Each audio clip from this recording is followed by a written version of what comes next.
The day my heart nearly stopped for good was the same day I realized my daughter valued her designer handbag more than my life.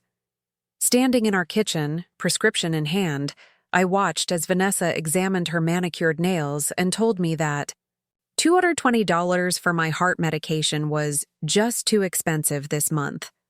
Not 20 minutes earlier, I'd transferred $4,800 to the prestigious Westlake Academy for her twins' quarterly tuition. Money she didn't know I had. Money she wasn't supposed to know I had. Before we jump back in, tell us where you're tuning in from, and if this story touches you, make sure you're subscribed, because tomorrow I've saved something extra special for you. Mom, you're being dramatic. Just skip a month. Dad lived with a heart condition for years without medication, she said dismissively, her attention already back on her phone. What she didn't understand was that my husband, her father, hadn't lived at all. He'd merely existed. And then he'd died, suddenly and painfully, right in front of us. The irony that I might follow the same path wasn't lost on me, especially when I recalled the countless sacrifices I'd made over the past decades to ensure she never wanted for anything. My name is Eleanor Wilson, though most people call me Ellie. At 68, my hands bear the testimony of a woman who has worked every day since she was 15. Callouses line my palms from years of scrubbing floors at the Meadowbrook Hospital, where I built my career from janitor to head of custodial services before retiring 5 years ago. Not exactly the glamorous life my daughter Vanessa had envisioned for her mother, but it had been honest work that put food on the table after my husband Thomas died of a heart attack 22 years ago. Thomas had been a dreamer, always chasing the next big idea but never quite catching it. When he passed away at 46, he left behind more dreams than dollars, and a 17-year-old daughter who'd grown accustomed to promises of wealth that never materialized. What he didn't leave was life insurance. Too expensive, he'd always said. The bitter irony of that phrase would echo through my life for decades to come. After the funeral, I discovered we were nearly $70,000 in debt. Credit cards, personal loans, and a second mortgage he'd taken out without telling me. The bank was ready to foreclose on our modest suburban home in Cedar Heights, and Vanessa was preparing for her senior year of high school with dreams of attending Westridge University, a private college with a price tag that made my stomach clench. I made a decision that night that would define the rest of my life. Vanessa would never know about the debt. She would never feel the crushing weight of financial insecurity that had kept me awake through my own childhood, listening to my parents argue about which bill to pay and which to ignore. She would go to her dream school. She would have the opportunities I never did. So I picked up extra shifts. I cleaned offices after my hospital job. On weekends, I worked at a local diner. I slept 4 hours a night for years. When Vanessa asked why I was never home, I told her I was building a better future for us. When she complained about eating spaghetti 3 nights a week, I reminded her that her tuition payments were up to date. By the time she graduated college with a business degree, I'd managed to pay off most of Thomas's debt while covering her education. My back ached constantly, and my hands developed an early tremor, but Vanessa walked across that stage in her cap and gown, and for a moment, it all seemed worth it. She married Brandon Reynolds 6 months later, a charming young man from a good family with connections in real estate development. I was happy for her, truly. Brandon had ambition like Thomas, but unlike my late husband, he had family money to cushion his endeavors. They bought a house in Lakeview Estates, the kind of neighborhood Thomas and I had driven through on Sundays, admiring homes we knew we'd never afford. When the twins, Parker and Penelope, were born 3 years later, Vanessa called me in tears. "Mom, I can't do this alone. Brandon travels so much for work, and the nanny can only do so much. I need you." By then, I'd moved to a small apartment across town. It wasn't much, but it was mine. The first place I'd ever lived that didn't carry the weight of Thomas's financial ghosts. I had started to build a small but meaningful life for myself. I had friends at the hospital. I'd joined a book club. I was learning to paint. But Vanessa needed me. So I packed my meager belongings and moved into their guest house, a converted pool house that was still 3 times the size of my apartment. The arrangement made sense. I would help with the twins while Vanessa managed her interior design business, and in return, I would live rent-free. What wasn't discussed was that I would also cook, clean, grocery shop, do laundry, and essentially run their household while Brandon expanded his real estate empire, and Vanessa focused on building her brand on social media, posting pictures of perfectly designed rooms and her perfectly dressed children. I told myself it was temporary, just until the twins started school. Then, Vanessa and Brandon decided only the best education would do. Westlake Academy boasted college placement rates that justified its astronomical tuition. They enrolled the twins for preschool, and I watched Vanessa's face fall when she saw the cost. "Mom," she said, chewing her bottom lip the way she did as a child when she wanted something she knew she shouldn't ask for. "We're a little overextended right now. Brandon's new development is tying up our liquid assets, and my business is still growing." I knew what was coming. I'd been saving every dollar I could from my pension, squirreling away money for the retirement I'd already postponed. But looking at my grandchildren's faces, Thomas's eyes staring back at me from Parker, my mother's smile on little Penelope's lips, I couldn't say no. "How much?" I asked. The relief on Vanessa's face was immediate. "Just for the first year," she promised. "Once Brandon's project sells, we'll take over completely."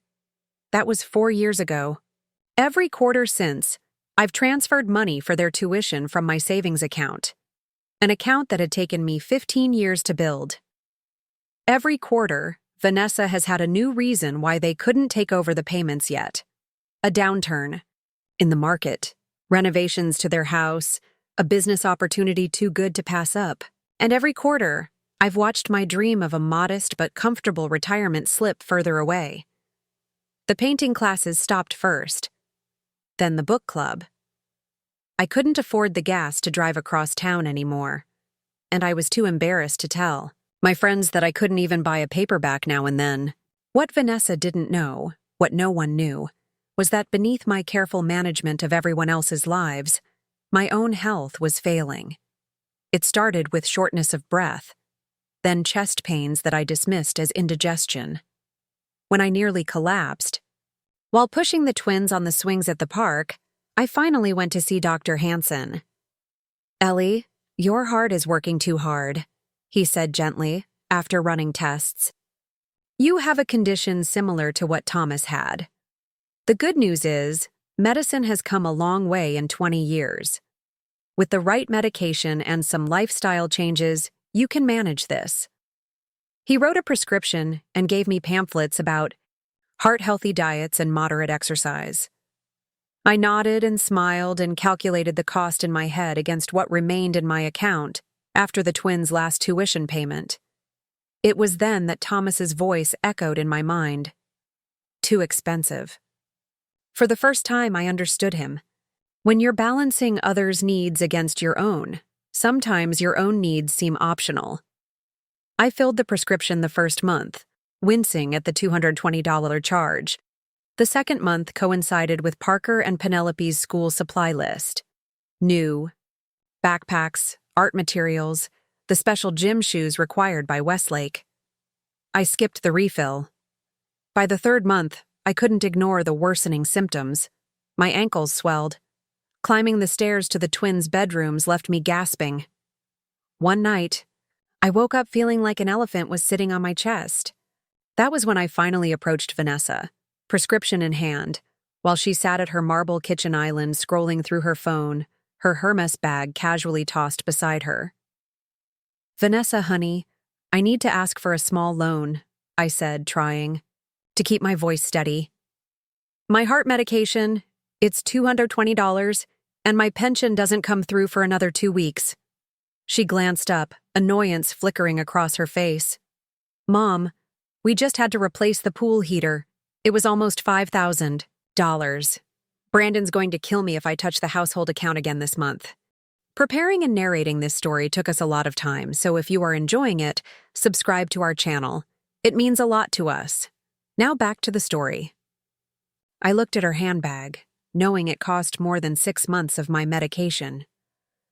I looked at the giant refrigerator with its dual ice makers and built-in coffee system. I looked at my daughter's perfectly highlighted hair, fresh from her weekly $200 salon appointment. "It's just until my pension comes in," I said. "I'm not feeling well without it." Vanessa sighed dramatically. "Mom, you're being dramatic. Just skip a month. Dad lived with a heart condition for years without medication," she said dismissively, her attention already back on her phone. In that moment, something inside me shifted. A lifetime of sacrifice and silent endurance suddenly felt unbearable. I thought of the tuition payment I'd made that morning, money pulled from my dwindling emergency fund. I thought of Thomas, clutching his chest on our bedroom floor, gasping for breath as his heart failed him. I thought of the years I'd spent ensuring Vanessa never experienced the financial anxiety that had shadowed my own youth. And for what? So she could tell me my life wasn't worth $220? "Actually," I said, my voice surprisingly steady, "your father died because he refused to take care of his health or acknowledge our financial reality. I've spent the last 2 decades making sure you never had to make the choices I did, including this morning when I paid $4,800 for the twins' tuition." Her head snapped up, eyes wide with surprise. Not at my health condition, but at the mention of money she didn't know I had. "What tuition payment?" Brandon told me his parents were covering that this quarter. And there it was, the first crack in the carefully constructed facade of their perfect life. I had just inadvertently revealed that either Brandon was lying to Vanessa, or they were both lying to me, letting me drain my savings while telling each other someone else was covering the expense. The look on Vanessa's face shifted from shock to calculation so quickly that I almost missed it. Then she smiled, the same smile she'd used as a teenager when trying to talk her way out of trouble. "Mom, there must be some confusion. Let me talk to Brandon tonight." In the meantime, she reached for her purse, pulling out 3 crisp $100 bills. "This should cover your medication with some leftover. We can't have you feeling unwell, especially with Parker's soccer tournament this weekend. You know how he loves having his grandmother cheering on the sidelines." I took the money, murmuring thanks, but something had fundamentally changed. For the first time in decades, I saw my daughter clearly, not as the child I'd sacrificed everything for, but as the adult she'd become partly because of those sacrifices. As I walked to my room in the guest house, I felt lighter somehow, despite the pressure in my chest. I filled my prescription that afternoon, swallowing the first pill before I even left the pharmacy. Then I did something I hadn't done in years. I called my oldest friend Margaret, who I'd lost touch with after moving to Vanessa's. "Ellie Wilson, as I live and breathe," she answered on the 3rd ring. "I thought you'd fallen off the face of the earth." "Almost," I said, surprised by the emotion welling in my throat. "But I'm finding my way back. Can we have coffee tomorrow?" As I waited for her answer, I realized I was standing at a crossroads. To my left lay the path I'd been walking for decades. Sacrifice, silence, putting others before myself until there was nothing left to give. To my right, an unmarked trail leading somewhere new. Margaret's warm laugh filtered through the phone. "Honey, I've been saving a seat for you at Rosie's Diner every Sunday for years. Tomorrow works just fine." That night, I couldn't sleep. I kept thinking about the twins' tuition money and Brandon's lie, about Vanessa's designer handbag and her dismissal of my health, about Thomas dying on our bedroom floor because facing our financial reality had been too painful for him. Mostly, I thought about the emergency fund I'd been depleting, money that had originally been meant for a small cottage by Lake Merrill, where I'd planned to spend my retirement years painting watercolors and hosting my grandchildren on weekends. That dream had faded so gradually I'd hardly noticed its disappearance. By morning, I knew what I needed to do. I just wasn't sure I had the courage to do it. But as I swallowed my heart medication with my morning coffee, medication that might have saved Thomas if he'd been willing to acknowledge his condition, I felt a new kind of strength taking hold. I was still Eleanor Wilson. I had survived poverty, widowhood, and decades of thankless labor. I had raised a daughter and helped raise her children. I had managed household budgets with pennies to spare and stretched dollars beyond what seemed possible. Now it was time to use those skills for myself before it was too late. Before my heart, literally and figuratively, couldn't take any more. As I walked toward the main house where Vanessa would already be orchestrating the twins' morning routine, I rehearsed what I would say. How I would finally speak my truth after decades of calculated silence. How I would reclaim the remaining years of my life before they too slipped away in service to others who wouldn't even notice my absence until the checks stopped coming. The kitchen was chaotic as usual, Penelope refusing to eat her organic oatmeal, Parker frantically searching for a school permission slip he'd forgotten to have signed, Vanessa simultaneously applying mascara and texting while trying to mediate between the children. "Grandma!" Penelope spotted me first, abandoning her breakfast to throw her arms around my waist. "Can you make me cinnamon toast instead? Mommy's oatmeal tastes like glue." Normally, I would have stepped in immediately, making the toast, finding Parker's form, allowing Vanessa to finish her makeup in peace. The well-oiled machine of our household relied on my constant, invisible labor. Instead, I hugged Penelope gently and said, "Actually, sweetie, Grandma needs to talk to your mom about something important. Why don't you try adding a little honey to that oatmeal?" Vanessa's eyes flicked up from her phone, registering my unexpected deviation from routine. "Mom, everything okay? You look like you've seen a ghost." Perhaps I had. The ghost of the woman I used to be before I'd subsumed my identity to support everyone else's. The woman who had dreams of her own. "We need to talk," I said. "About the tuition payments and Brandon's parents, and why you thought it was okay to let me drain my retirement fund while lying about who was covering the cost." Vanessa's mascara wand froze mid-air. Parker and Penelope looked up, sensing the sudden tension in the room. Before Vanessa could respond, the back door opened, and Brandon strolled in, handsome in his tailored suit, oblivious to the storm about to break over his perfectly curated life. "Morning, family," he called out cheerfully, grabbing an apple from the fruit bowl. "Mom, don't forget the twins have early dismissal today for teacher conferences. Vanessa has that charity luncheon, so you'll need to pick them up at noon." He didn't ask if I had plans. Neither of them ever did. My time, like my money, was assumed to be at their disposal. "Actually," I said, my heart pounding but my voice steady, "I have an appointment today, and we need to have a family meeting tonight about the twins' tuition. I've been handling the payments for 4 years now, and it's time we discussed why Brandon told you his parents were covering this quarter when, in fact, I transferred the money yesterday." The kitchen went silent. Brandon's easy smile faltered, then disappeared entirely. Vanessa's face flushed red, whether from embarrassment or anger I couldn't tell.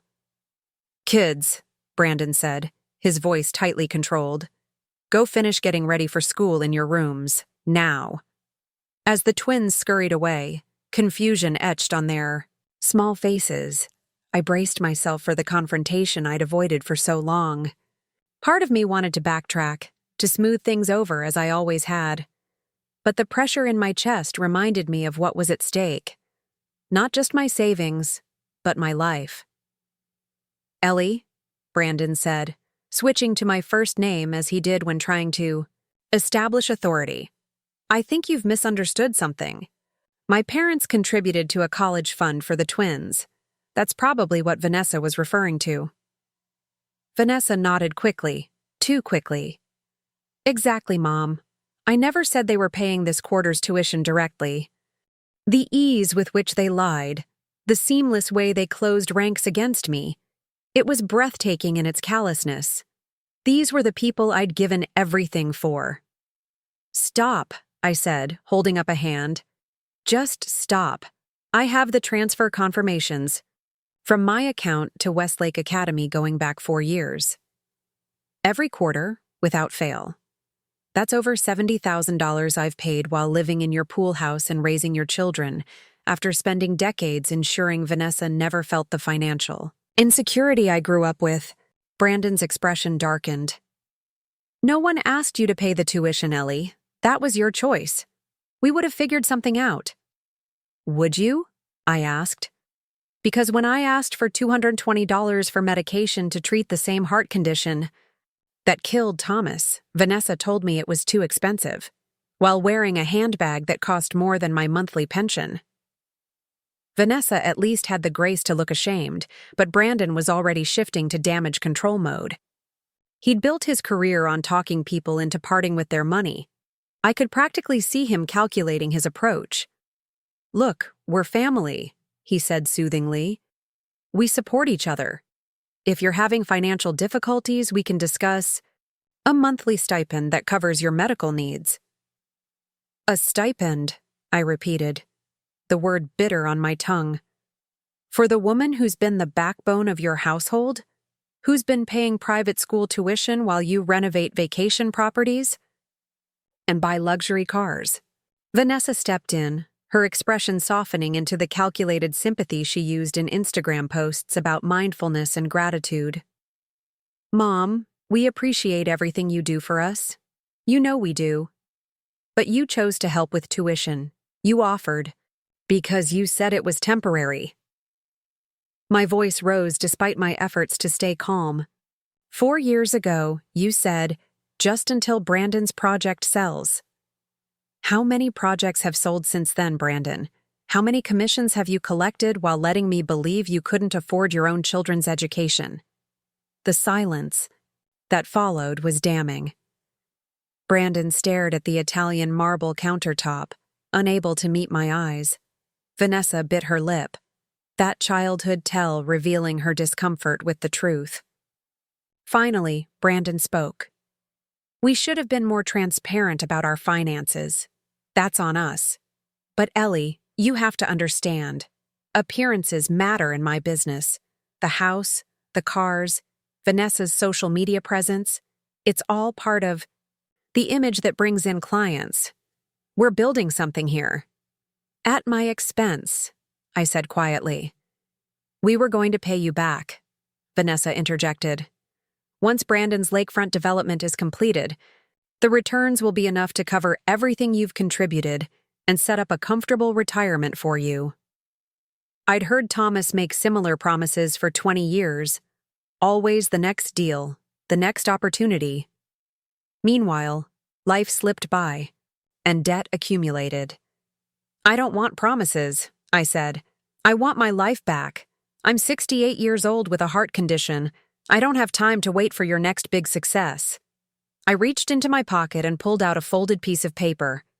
Listing I'd printed at the pharmacy yesterday after filling my prescription. A small one-bedroom cottage on the outskirts of Lake Merrill. Not the lakefront property I'd once dreamed of, but within my budget if I stopped paying Westlake tuition. "This is where I'll be moving next month," I said, sliding the paper across the counter. "The twins are welcome to visit on weekends. I'll still be their grandmother, and I'll still love them more than anything. But I won't be your live-in childcare anymore, and I won't be funding their education." Brandon barely glanced at the listing. "You can't be serious. Where are we supposed to find quality childcare on short notice? Do you know what a full-time nanny costs in this area?" The irony was so thick I could almost choke on it. He was worried about childcare costs while standing in a kitchen that had been renovated to the tune of $75,000 last year, more than I'd made in my best years at the hospital. "I imagine it costs about what you've been saving by having me do it for free," I replied. Vanessa's composure finally cracked. "So you're just abandoning us? After everything we've done for you?" "Everything you've done for me?" I echoed incredulously. "Vanessa, what exactly have you done for me in the last decade?" "We gave you a place to live," she shot back. We included you in our family. Without us, you'd be all alone in some depressing apartment living on your pension. Without you, I said, my voice steady despite the storm of emotion inside me. I'd have enough savings for the retirement I worked my entire life for. I'd have my friends, my hobbies, and my health, which I've neglected while prioritizing your family's needs. I turned to leave before either of them could respond, pausing at the doorway to add, I'm going to my doctor's appointment, then meeting an old friend for coffee. I suggest you use this time to figure out your childcare situation going forward, and perhaps explain to your children why appearances matter more to you than honesty. As I walked back to the guest house to get my purse, my phone dinged with a text. I expected it to be from Vanessa or Brandon, already launching their campaign to change my mind. Instead, it was from Margaret. Can't wait to see you, Ellie. I've missed your laugh.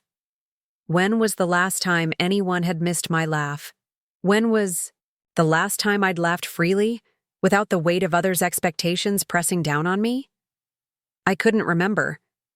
But as I backed my old sedan out of the driveway, leaving behind the beautiful prison I'd helped build, I felt the first stirrings of something I hadn't experienced in decades, hope.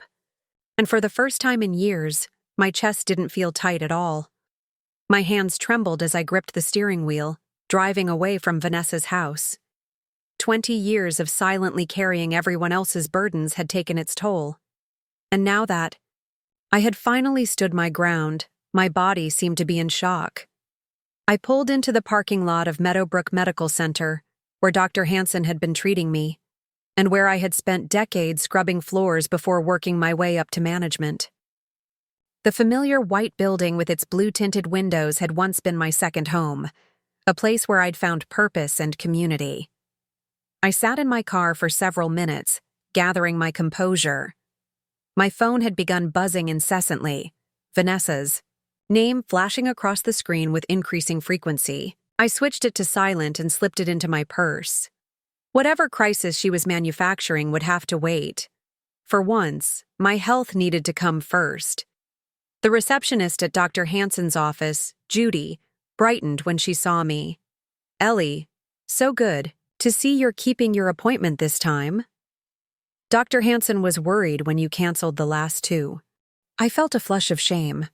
I'd skipped those appointments because they'd conflicted with Parker's science fair and Penelope's dance recital. The irony wasn't lost on me. I'd prioritized my grandchildren's activities over the very health checks. That would determine whether I'd be around to see them grow up.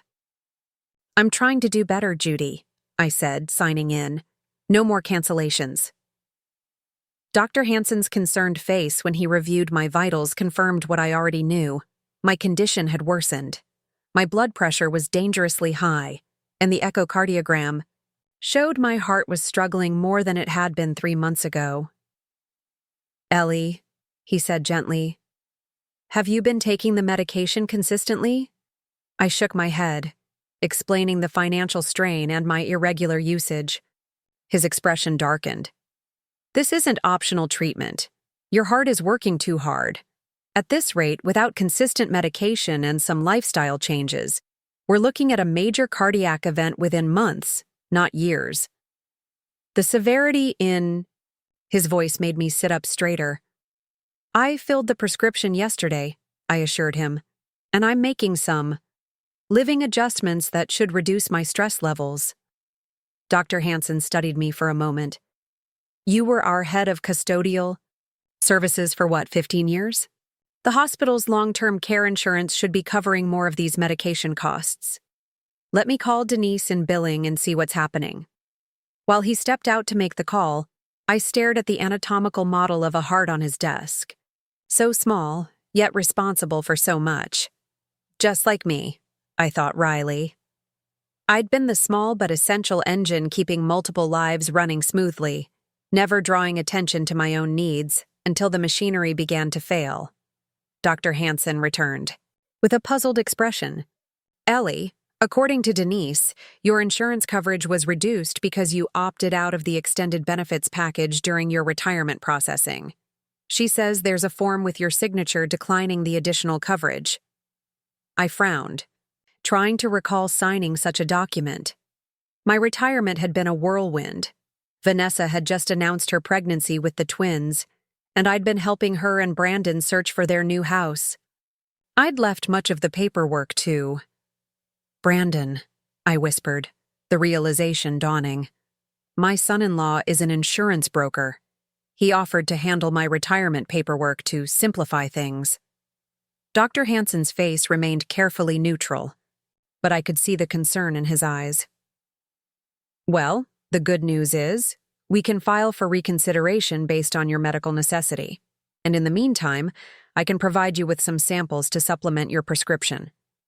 He opened a cabinet and retrieved several boxes of medication, placing them in a paper bag.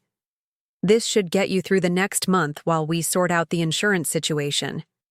And Ellie, he added, his voice gentle but firm, whatever is going on in your personal life, you need to make your health the priority now. Your heart can't take much more neglect. I clutched the bag of medication samples, feeling simultaneously grateful and foolish. How had I let things get so far? How had I become so diminished that I couldn't even ensure my own survival? Thank you, Richard, I said, using his first name as I had when we'd worked in the same building for years. I'm making changes, starting today. As I left the medical center, I checked my phone to find 17 missed calls from Vanessa, 5 from Brandon, and a text from the twins' school asking where I was. They'd been waiting at early dismissal for 45 minutes. Early dismissal. I'd completely forgotten in the midst of everything else. For a moment, panic seized me. The ingrained response of someone who had spent years prioritizing others' schedules above her own needs. My finger hovered over Vanessa's number. Then, I remembered our confrontation that morning. Their reaction had not been concern for my health or regret for their deception, but anger at the inconvenience my self-advocacy would cause them. I took a deep breath and called the school directly. This is Eleanor Wilson, Parker and Penelope. Reynolds' grandmother, I said when the school secretary answered. I apologize for the confusion, but I'm not able to pick up the children today. Their parents will need to make arrangements. I see, the secretary said, surprise evident in her voice. In 4 years, I had never failed to appear when expected. We'll contact Mr. and Mrs. Reynolds immediately. As I hung up, a text from Vanessa popped up. Where are you? The school is calling me and I'm in the middle of the charity luncheon. I can't believe you would do this to the kids. No mention of my health, no acknowledgement of our morning conversation, just anger that I'd disrupted her schedule. I didn't respond. Instead, I drove to Rosie's diner, where Margaret had suggested we meet. I was an hour early for our coffee date, but I needed time to collect myself before seeing my old friend. Rosie's hadn't changed in the years since I'd last visited. The same red vinyl booths, chrome-edged tables, and black and white checkerboard floor. The waitress, a young woman with a friendly smile, led me to a booth by the window and brought me a cup of coffee without asking. Margaret called ahead, she explained. Said you'd probably need this before she arrived. She also said to tell you she's running about 30 minutes early, so she'll be here soon. I thanked her, wrapped my hands around the warm mug, and stared out at the parking lot. My phone continued to buzz with messages from Vanessa and Brandon, but I ignored them. For the first time in decades, someone else's emergency wasn't my crisis to solve. Margaret arrived exactly half an hour later, her silver hair cut in a stylish bob I didn't recognize, but her warm brown eyes exactly as I remembered. She spotted me immediately and hurried over, sliding into the booth across from me. Ellie Wilson, she said, reaching across to squeeze my hand. You look exactly the same, and completely different all at once.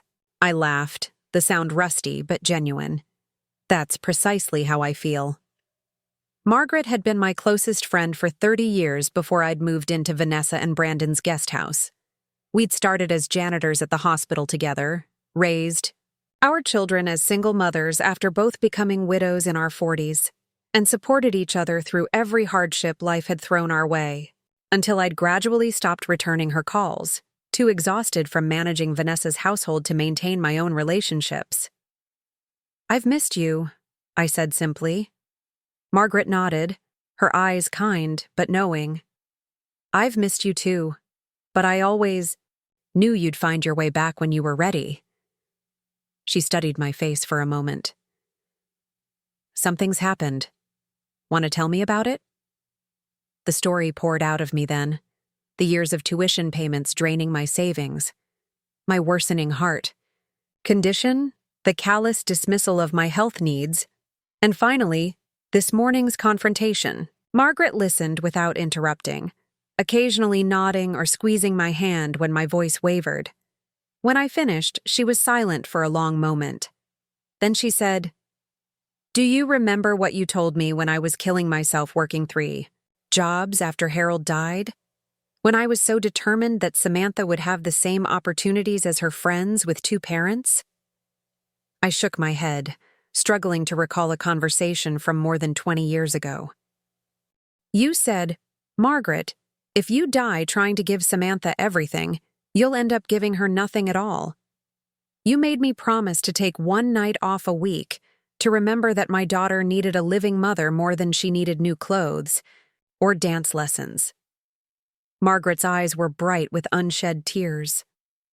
"I listened to you, Ellie. I cut back my hours. I made sure Samantha understood the value of money and hard work. And now she's a nurse practitioner with 2 kids who appreciates everything she has because she knows what it costs to provide it." I swallowed hard against the lump forming in my throat. I gave the same advice I couldn't follow myself. "It's not too late," Margaret said firmly. "You stood up for yourself this morning. That's the first step. What's your next move?" I pulled out the listing for the cottage by Lake Merrill. "I'm buying this place. It's small, but it's close to the lake. I can paint again, like I always wanted to." Margaret examined the listing, then looked up with a smile. "It's perfect, Ellie. Absolutely perfect." "But what about the twins?" I asked, voicing the fear that had been gnawing at me since I'd driven away from Vanessa's house. "I'm so angry with their parents, but Parker and Penelope are innocent in all this. They're used to seeing me every day.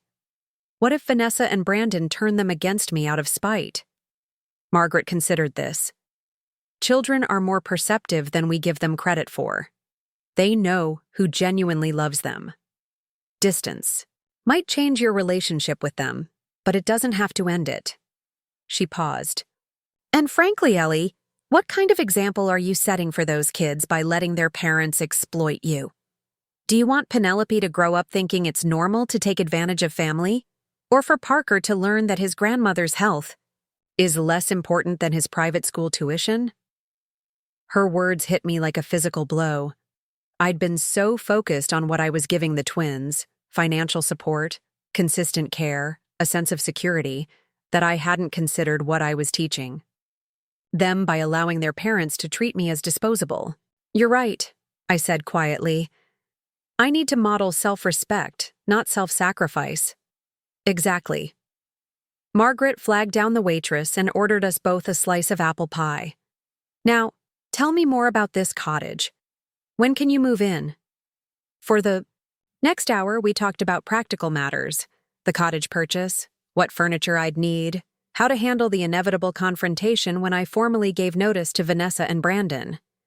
Margaret offered her spare bedroom if I needed a place to stay during the transition and promised to help me move when the time came. When we finally parted outside the diner, Margaret hugged me tightly. "I'm proud of you, Ellie. It takes courage to change course after so many years." "I'm terrified," I admitted. "But I'm more afraid of what will happen if I don't make this change." "That's wisdom," she said, stepping back to look me in the eye. "Call me anytime, day or night. I mean it. You're not alone in this." As I drove back to Vanessa's house, not home, I reminded myself, just a temporary residence, I felt simultaneously lighter and heavier. The burden of perpetual sacrifice had been partially lifted, but the weight of confronting decades of enabling behavior pressed down on me. The house was quiet when I arrived. Brandon's car was gone from the driveway, but Vanessa's white SUV was parked in its usual spot. I braced myself for the storm as I walked toward the guest house, hoping to pack an overnight bag before facing my daughter again. I didn't make it that far. Vanessa was waiting on the steps of the guest house, her face blotchy from crying, her normally perfect appearance disheveled. "Where have you been?" she demanded, standing as I approached. "The school had to call Brandon away from an important client meeting. Do you have any idea how embarrassing that was for him? For me?" I stepped around her to unlock the guest house door. "I had a doctor's appointment. I told you that this morning." "You could have rescheduled. The kids were waiting, Mom. They thought you'd forgotten them." The guilt trip that had worked so effectively for years now slid off me like water. "I didn't forget them, Vanessa. I chose not to pick them up. There's a difference. Their parents are perfectly capable of handling their own children's schedules." She followed me inside, her voice rising. "What has gotten into you? First that ridiculous scene this morning, and now this. If you're trying to punish us over some misunderstanding about tuition—" "This isn't about punishment," I interrupted, turning to face her. "This is about me finally recognizing that I can't set myself on fire to keep everyone else warm.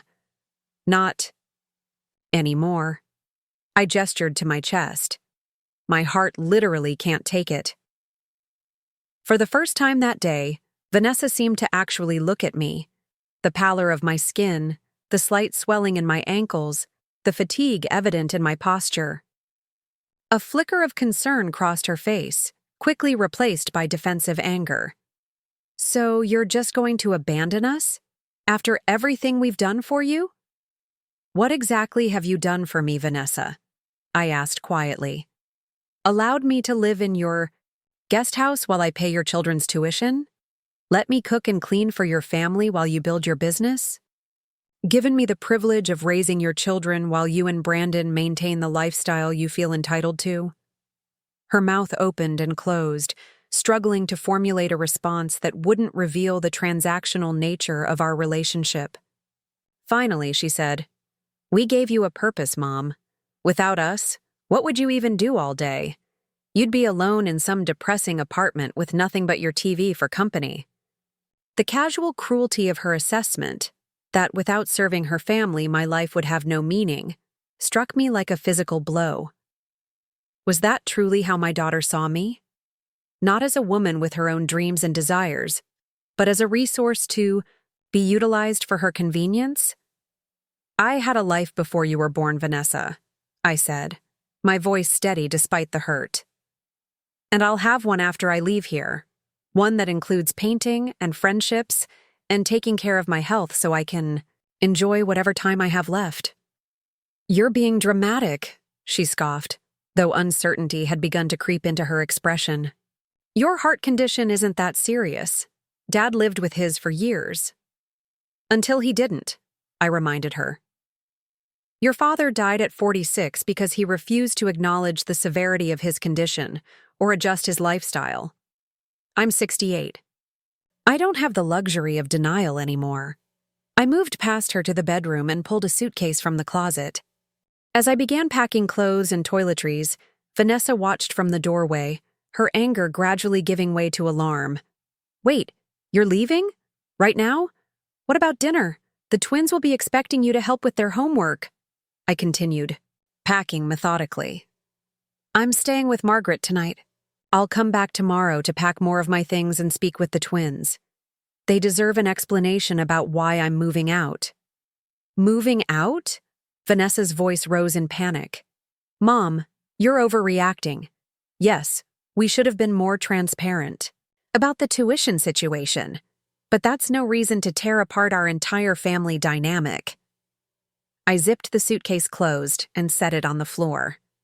"Our family dynamic, as you call it, is built on my exploitation, Vanessa.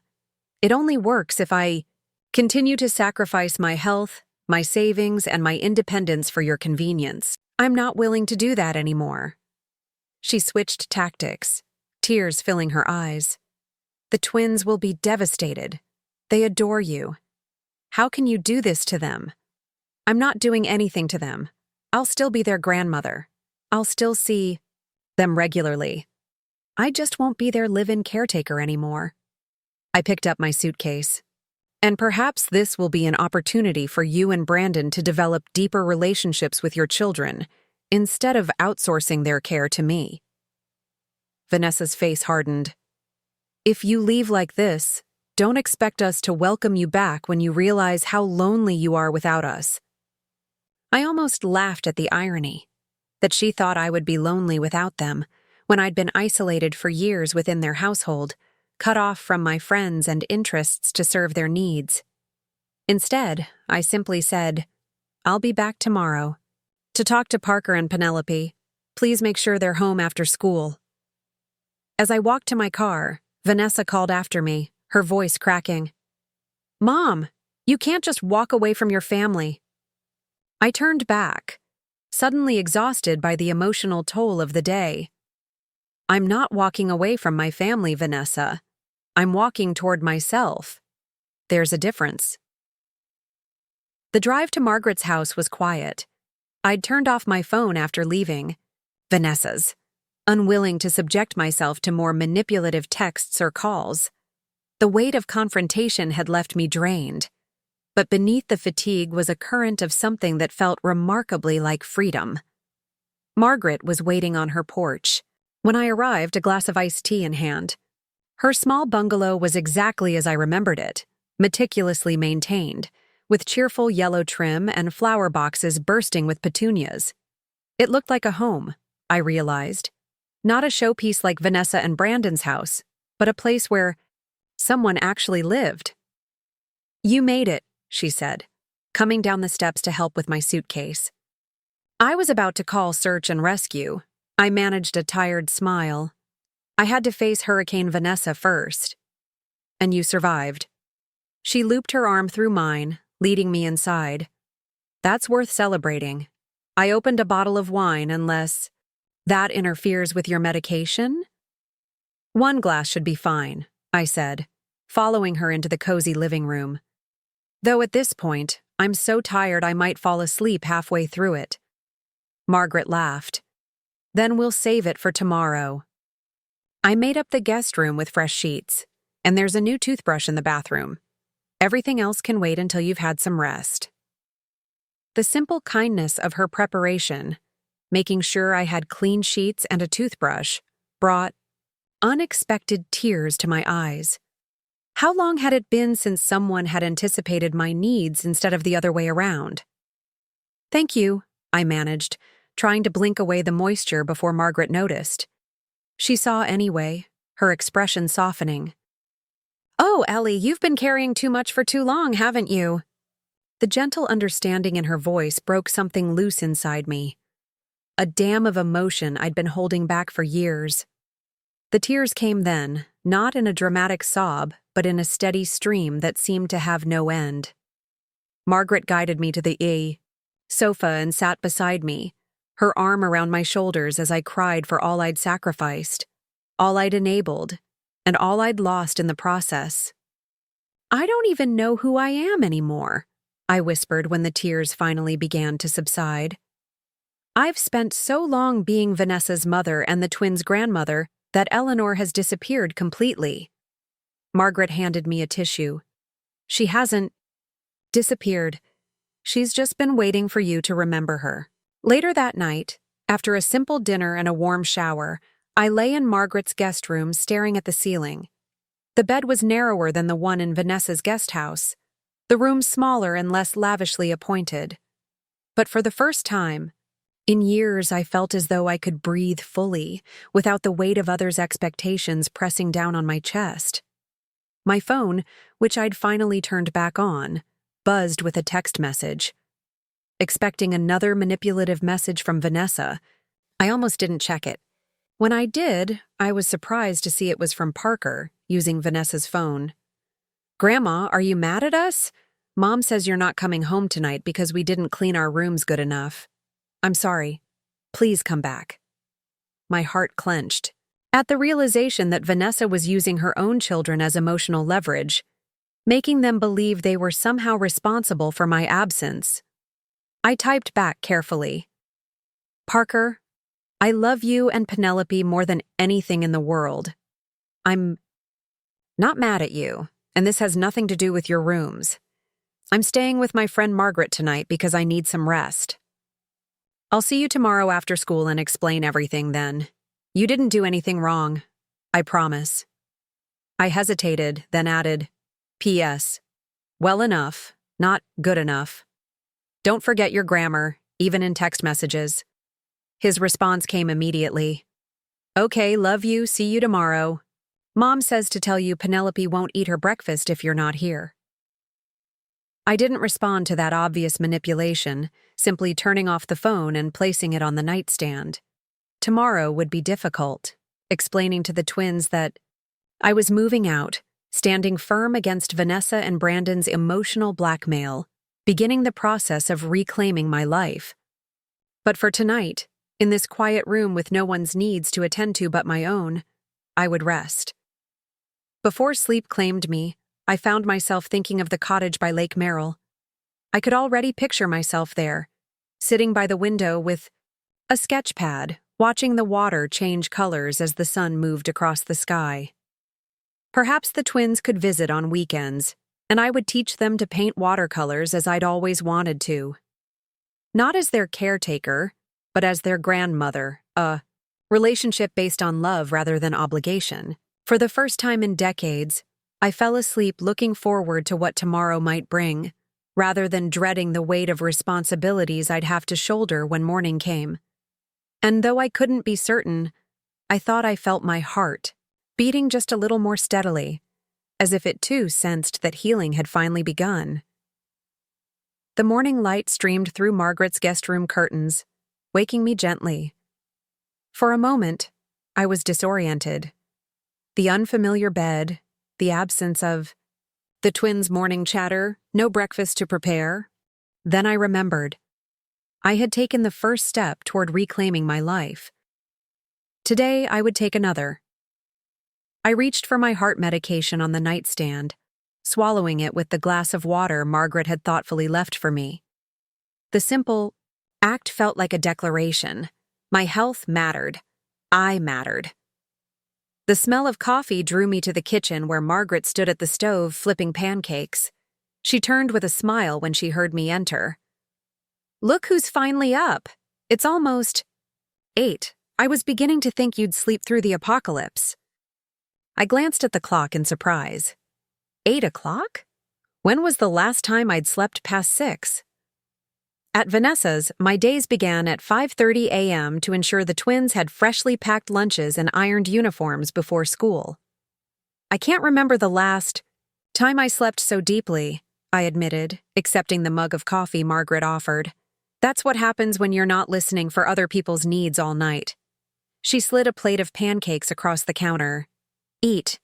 We have a busy day ahead of us. We do, absolutely. Margaret joined me at the counter with her own plate.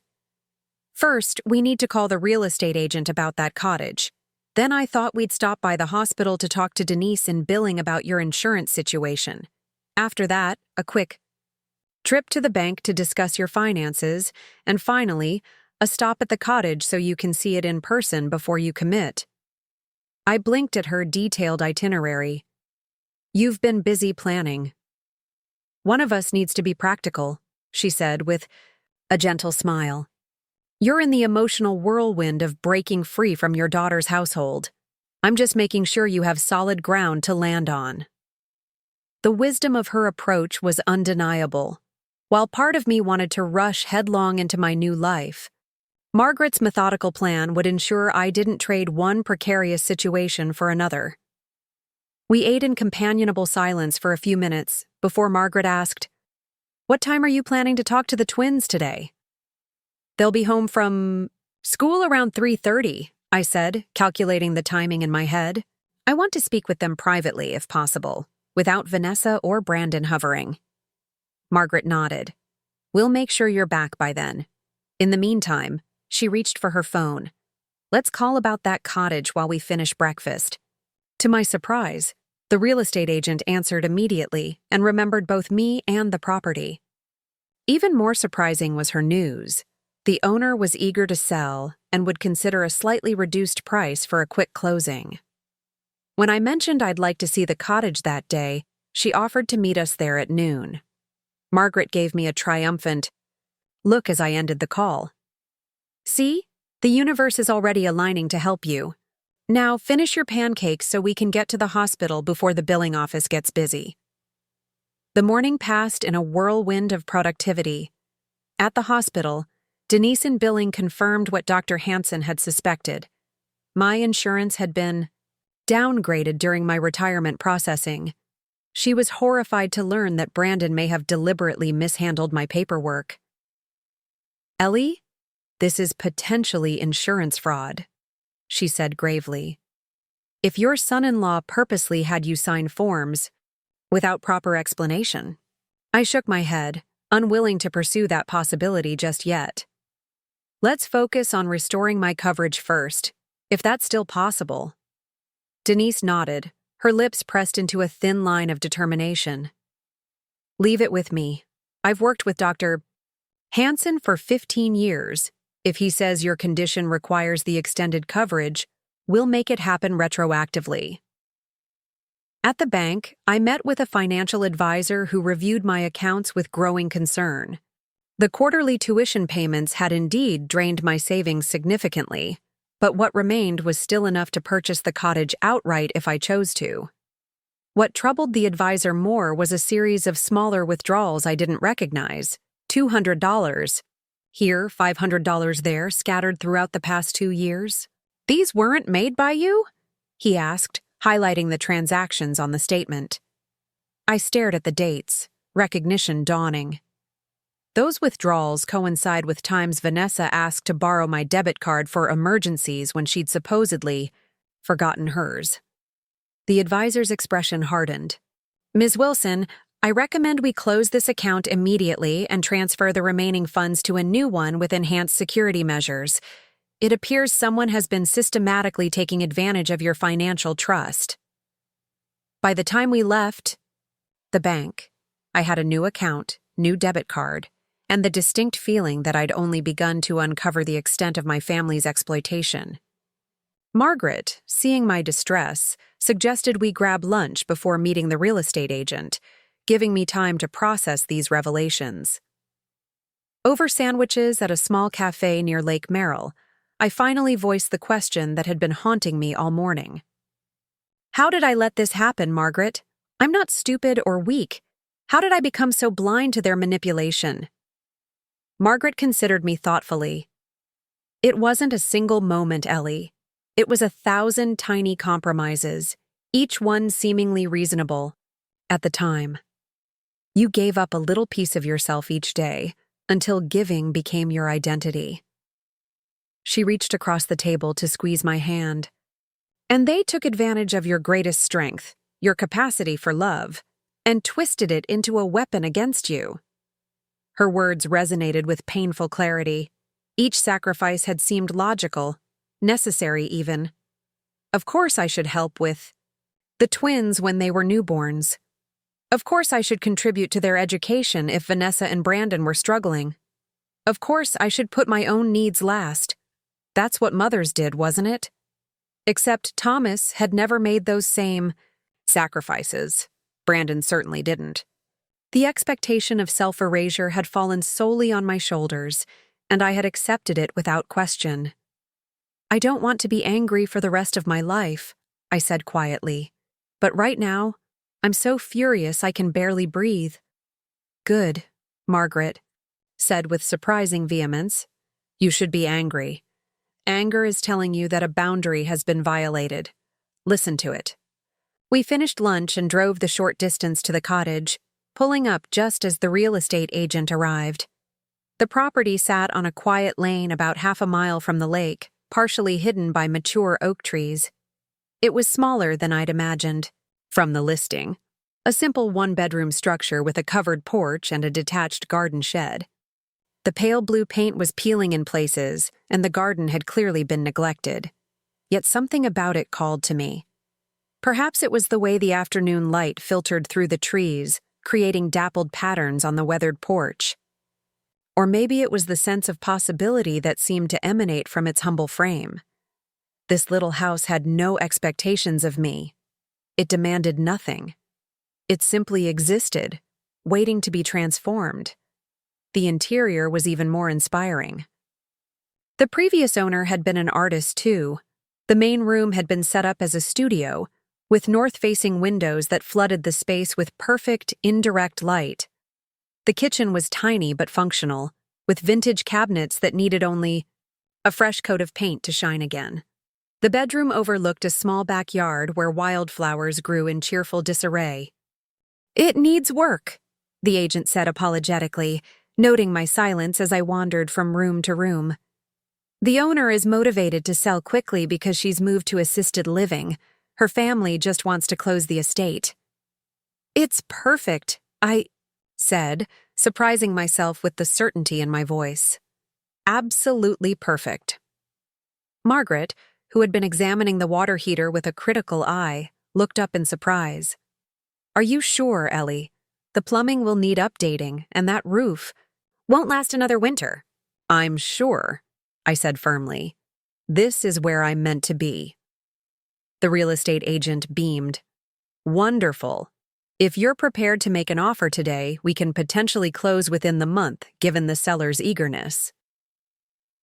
As we sat at the small kitchen table completing the paperwork, I felt a surreal sense of stepping into a new dimension, one where Eleanor Wilson made decisions based on her own desires rather than everyone else's needs.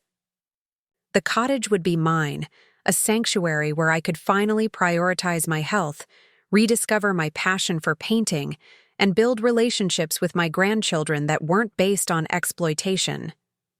I signed the offer, including a sizable earnest money deposit from my new bank account. The agent promised to submit it immediately and expected a response by the following day. As we walked back to Margaret's car, I felt lighter than I had in years, despite the confrontation that still awaited me at Vanessa's house. "You're making the right choice," Margaret said as we drove back toward Cedar Heights. "I haven't seen you this alive since before Thomas died." I gazed out the window, watching the scenery change from the natural beauty of the lake area to the manicured affluence of Vanessa's neighborhood. I just hope the twins understand. I couldn't bear it, if they thought I was abandoning them. Margaret pulled into her driveway so I could collect my overnight bag. "Children are resilient, Ellie, and they're old enough to understand more than Vanessa gives them credit for. Just be honest with them about why you're moving, about how much you love them, and about the kind of relationship you want to build with them going forward." Armed with Margaret's advice and the confidence of having taken concrete steps toward independence, I drove to Vanessa's house. It was just after 3, giving me time to collect myself before the twins arrived home from school. To my surprise, Brandon's car was in the driveway alongside Vanessa's SUV. They weren't usually home at this hour on a weekday. I parked behind Vanessa's vehicle and sat for a moment, steeling myself for whatever awaited inside. Then I grabbed my overnight bag and walked to the front door, using my key for what might be the last time. The scene that greeted me was unexpected. Vanessa and Brandon sat at the dining room table with an older couple I recognized as Brandon's parents, Robert and Carol Reynolds. All 4 looked up as I entered, their conversation halting abruptly. The atmosphere was tense, like I'd interrupted an argument. "Mom," Vanessa said, her voice artificially bright. "You're back early. We thought you'd be here when the twins got home from school." "That was my plan," I replied cautiously, setting my bag down. I didn't expect a family meeting. "Robert?" Reynolds stood, extending his hand with the practiced charm that his son had inherited. "Eleanor, so good to see you. We were just discussing the twins' education. Please, join us." I shook his hand reflexively, noting the hint of discomfort in his expression. Something was definitely off about this gathering. "Actually," Brandon interjected smoothly, We've just about wrapped up. Dad, Mom, I'll walk you to your car. Carol Reynolds gave me a strange look, part sympathy, part guilt, as she gathered her purse. Eleanor, we've always appreciated everything you do for Parker and Penelope. They're lucky to have you. The formality of her statement, coupled with the past tense "we've always appreciated," raised my suspicions further. As Brandon escorted his parents out, I turned to Vanessa. What's going on? She busied herself straightening papers on the table, avoiding my eyes. Nothing. Just a regular visit from Brandon's parents. They stop by sometimes when they're in town. Vanessa. I kept my voice level. Don't lie to me. What were you discussing? With Robert and Carol? She sighed dramatically, finally meeting my gaze. If you must know, we were talking about the twins' tuition.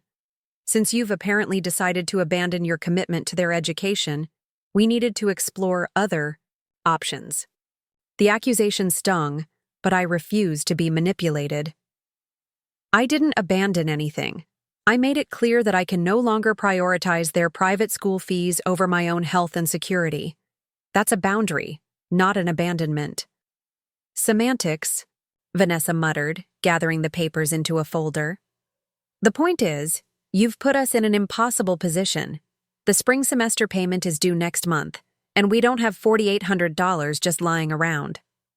I watched her tuck the folder into a drawer, wondering if she truly believed her family's financial predicament was my responsibility to solve. Your husband's parents seem financially comfortable, I observed. Have they been contributing to the twins' education all along? A flash of something, guilt perhaps, or annoyance at being caught in another lie, crossed Vanessa's face. They help when they can, but they have 3 other grandchildren to consider, and Robert is semi-retired. Before I could press further, the front door opened and Brandon returned, his business smile firmly in place. Well, that's taken care of. Dad understands the situation completely. What situation would that be? I asked pointedly. Brandon's smile faltered slightly. Just family matters, Ellie. Nothing for you to worry about. He checked his watch, with exaggerated concern. The twins will be home any minute. Vanessa, didn't you say you had that conference call at 4? It was a transparent attempt to separate us, to prevent further questioning. Vanessa nodded, already reaching for her laptop. That's right. I need to prepare for that. Mom, the twins have been asking about you all day. Why don't you wait for them in the kitchen? I put some cookie dough in the fridge. Maybe you could bake with them while I'm on my call. The casual way they attempted to redirect me back into my caretaker role, as if the confrontations of the past 24 hours had never happened, was breathtaking in its audacity. Did they truly believe I would just fall back into line, baking cookies while they schemed about finances in the other room?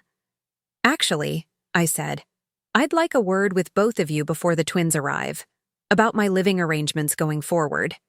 Brandon's smile disappeared entirely. Ellie, we've all been under stress lately. Things were said yesterday that none of us meant. There's no need to make hasty decisions about living arrangements. I've made an offer on a cottage near Lake Merrill, I stated flatly. If all goes, well, I'll be moving within the month. Vanessa's head snapped up from her laptop. You what? Without discussing it with us first? I wasn't aware I needed your permission to purchase my own home, I replied, keeping my voice deliberately calm. I'm 68 years old, Vanessa. I think I'm capable of making housing decisions independently. Brandon stepped closer, lowering his voice as if speaking to someone volatile or confused. Ellie, be reasonable. You don't have the financial resources for a property purchase, not if you want any kind of retirement security. The condescension in his tone made my blood boil, especially after what I'd learned at the bank that morning. Interesting that you're suddenly concerned about my financial security, Brandon, given that you're the one who opted me out of extended health benefits during my retirement processing. His expression froze, then quickly rearranged itself into wounded innocence. I have no idea what you're talking about. I helped you with that paperwork as a favor. If there was a misunderstanding about your benefits, save it, I interrupted, surprising myself with my firmness. The hospital billing department is investigating. If they find evidence of deliberate misrepresentation, they'll take appropriate action. Brandon's face darkened. Are you threatening me? I'm stating facts, just like it's a fact that I'll be moving out, and I'll no longer be paying the twins' tuition. Which brings me to another question. Have your parents been contributing to the tuition all along while you convinced me my help was essential? Vanessa stepped between us, her expression panicked. Mom, stop it. You're being paranoid. No one has been trying to take advantage of you. We're family. Family doesn't exploit each other, I said quietly. Family doesn't lie about finances or manipulate grandchildren to maintain control. The sound of a school bus stopping outside interrupted our confrontation. Vanessa's eyes darted to the window, then back to me. The twins are home. I'm begging you, don't upset them with all this. They've been worried about you since you didn't come home last night. Despite everything, I had no desire to traumatize Parker and Penelope. I won't upset them, but I will tell them the truth in an age-appropriate way about my plans to move. You can't, Brandon began, but the sound of small feet pounding up the front walkway silenced him. The front door burst open and the twins tumbled in, still in their Westlake uniforms, backpacks bouncing as they ran. Grandma!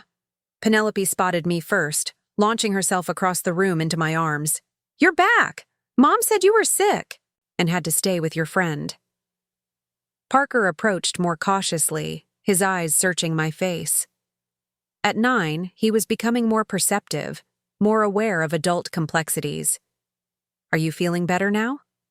I hugged them both, breathing in the familiar scent of their shampoo and the indefinable sweetness that was uniquely theirs. No matter what happened with Vanessa and Brandon, these children were innocent. They deserved love and honesty. I am feeling better. Thank you for asking, I said, smoothing Parker's hair back from his forehead. But I need to talk to you both about some changes that are happening. Vanessa made a small noise of protest behind me, which I ignored. Why don't we go sit in the living room? I suggested, leading the twins away from their parents. I want to hear all about school today, and then I have some exciting news to share. As we settled onto the sofa, I was acutely aware of Vanessa and Brandon hovering in the doorway, monitoring every word. But I focused entirely on Parker and Penelope, asking about their day, admiring the art project Penelope had brought home, listening to Parker's excitement about an upcoming science fair. Only when they had shared their news did I gently transition to mine. I have something important to tell you both. You know how everyone needs their own special place? A place where they feel happy and safe? They nodded solemnly. Well, I've found a place like that for myself.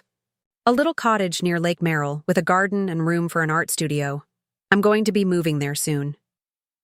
Penelope's brow furrowed in confusion. But you live here with us. I've been living here to help your mom and dad take care of you, I explained carefully. But now that you're both getting bigger and more independent, it's time for me to have my own home again. But who will make my lunch for school? Penelope asked, her voice small. Mom always puts in too much spinach. I smiled, stroking her cheek. I'll teach your mom my special sandwich recipe. And the wonderful thing about having my own house is that you can come visit me. We can bake cookies together and paint by the lake, and you can even have sleepovers sometimes. Would you like that? Penelope nodded hesitantly, but Parker remained silent, studying me with his serious gray eyes, Thomas's eyes. Is it because I didn't clean my room good enough? He finally asked. Mom said you were mad because we're messy. The manipulation was so transparent it made my heart ache. No, sweetheart. It has nothing to do with your room or anything you've done. This is about what I need at my age. Remember how we talked about listening to your body when it tells you something is wrong? Well, My heart has been telling me I need to slow down and take better care of myself. Your heart is sick? Parker's eyes widened in alarm. Like Grandpa's was? I hadn't intended to frighten them, but I wouldn't lie either. I have a condition that needs medication and rest. The good news is, unlike when your grandpa was sick, there are very good treatments available now. But part of getting better means I need to have a quieter life with less stress. And we stress you out, Parker concluded sadly. No, you don't stress me out at all. I hurried to reassure him. Being with you and Penelope is one of the greatest joys of my life. It's just that I've been doing too much, helping with the house, driving to all your activities, staying up late to finish chores. My body needs me to do less and rest more. Penelope leaned against me, her small hand patting my arm. I don't want your heart to be sick, Grandma. You should rest lots and lots. The simple compassion of a 7-year-old put their parents' selfishness into stark relief. These children, despite being raised in an atmosphere of materialism and entitlement, still retained their natural empathy. There was hope for them yet. Thank you, sweetheart. That means a lot to me. I looked at both twins, making sure I had their full attention. The most important thing for you to remember is that me moving to my own house doesn't change how much I love you. I will always be your grandmother, no matter where I live. Will you still come to my soccer games? Parker asked. And my dance recitals? Penelope added. As many as I can, I promised. And you can call me anytime you want to talk. Your parents can bring you to visit me, or I can come visit you. We'll still be in each other's lives, just in a different way. They seemed to accept this, though I could tell they were still processing the news. Children are adaptable by nature, and with proper support, they would adjust to this change far better than their parents were likely to. Speaking of their parents, Vanessa had disappeared from the doorway during our conversation, but Brandon remained, his expression unreadable. When the twins ran off to change out of their school uniforms, he approached me. That was nicely done, he said, his tone carefully neutral. They seemed to be taking it well. I stood, unwilling to let him tower over me during this conversation. Children are resilient when given honest explanations and emotional reassurance, something to remember going forward when you're not relying on me to manage their feelings. Brandon's professional mask slipped, revealing a flash of anger. You know, Ellie, for someone who claims to care about family, you're being remarkably selfish. Vanessa is devastated by all this. Is she devastated that I'm moving out, or that her financial arrangements are being disrupted? I countered. Both, obviously.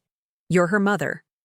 Despite what you seem to believe, she loves you and values your presence in our home beyond any practical considerations. I studied his face, searching for sincerity and finding only calculation. If that's true, why did she tell the twins I was angry about their messy rooms? Why use them as emotional pawns? He had no good answer for that, instead pivoting to a different approach. Look, we all said things yesterday that were hurtful. What if we agree to start fresh? You don't need to move out.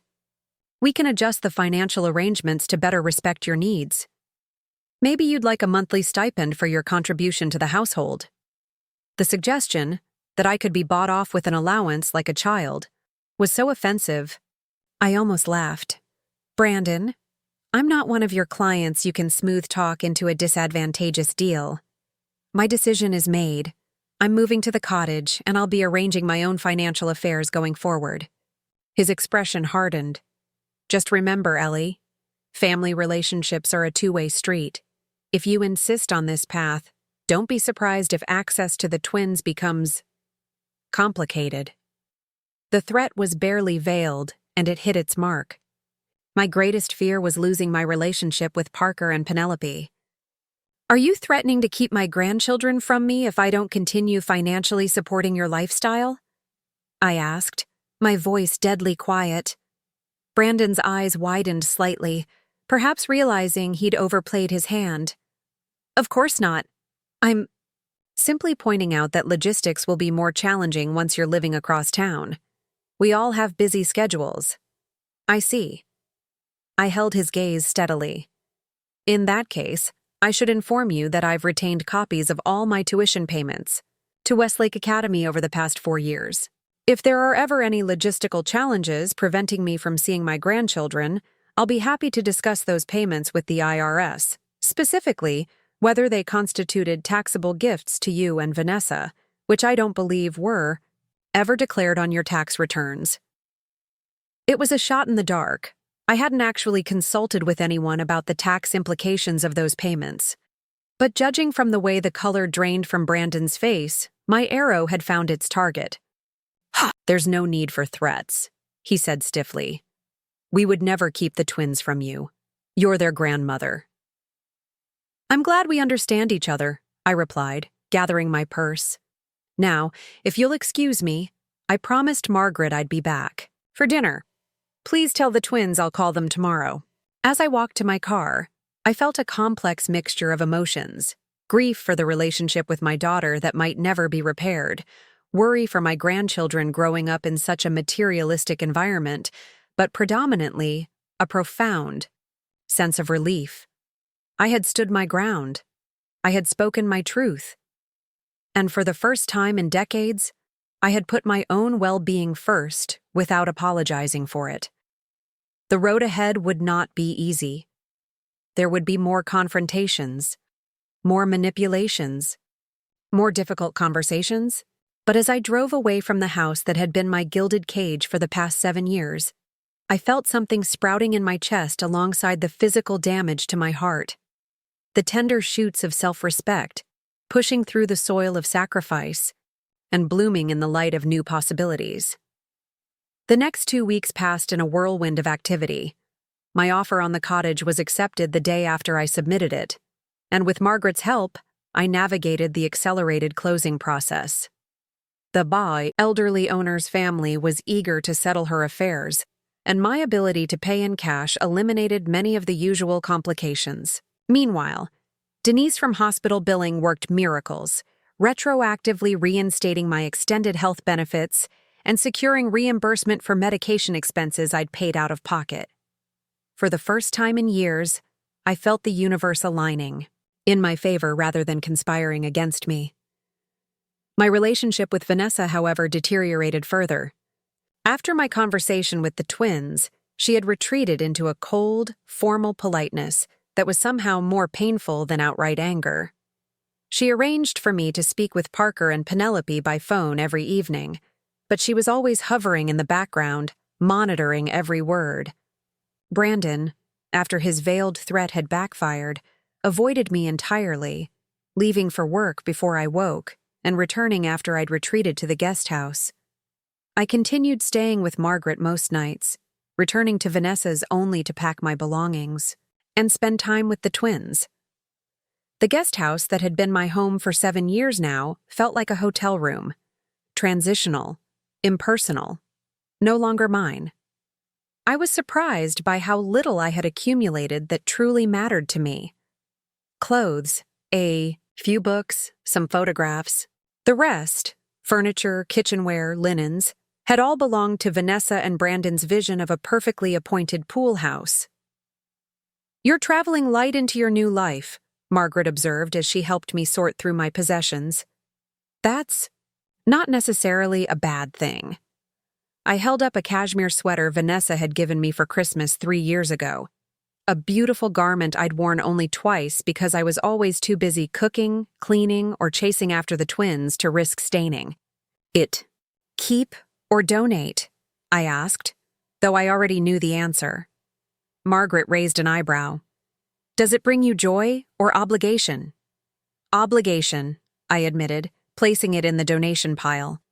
It was always more about Vanessa's image of what her mother should wear than my actual taste or lifestyle. Item by item, we worked through my belongings, separating what would come with me to the cottage from what would be left behind or given away. The process was unexpectedly cathartic, each decision a tiny reclamation of my identity. No, I didn't. Need the formal dresses I'd worn to Brandon's business functions? Yes. I would keep the worn sketchbooks filled with drawings I'd managed to create in stolen moments over the years. No to the expensive face creams Vanessa insisted would erase my wrinkles. Yes to the comfortable walking shoes I'd never had time to properly break in. By the end of the week, my life had been distilled into 6 cardboard boxes and 2 suitcases, an embarrassingly small collection for a woman of 68. Margaret, seeing my dismay as we loaded the boxes into her car, squeezed my shoulder. "It's not about the volume, Ellie, it's about what comes next. You're not defined by what you're leaving behind." I nodded, trying to embrace her perspective. Still, there was something humbling about seeing my material existence reduced to what would fit in the trunk of a mid-sized sedan. After decades of maintaining homes for others, I had remarkably little to show for it.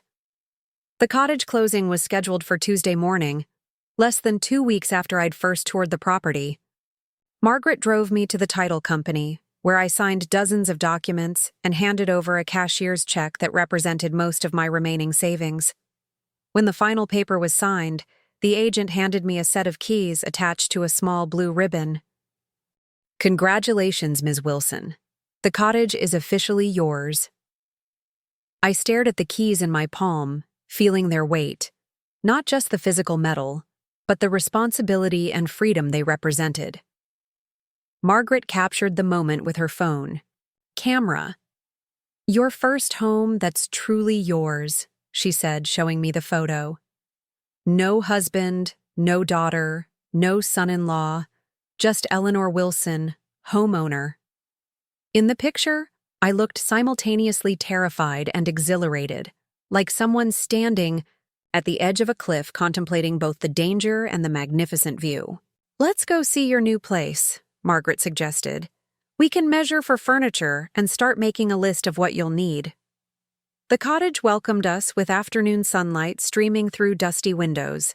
Without the emotional charge of seeing it for the first time, I could now assess it more critically. The plumbing that would indeed need updating, the roof that showed signs of age, the ancient hot water heater that groaned ominously when I tested a faucet. But these were concrete problems with practical solutions, unlike the complex emotional maze I'd been navigating at Vanessa's. "The bathroom is tiny," Margaret noted, "but functional, and that clawfoot tub has potential." "The kitchen needs a complete overhaul," I added. "But I can manage with a hot plate and microwave until I save enough for renovations." We moved through each room, measuring and making notes. The north-facing studio would need minimal work, just cleaning and perhaps fresh paint. The bedroom was small but peaceful, with a window seat overlooking the wild backyard. The living area had built-in bookshelves that I already envisioned filled with art books and novels I'd never had time to read.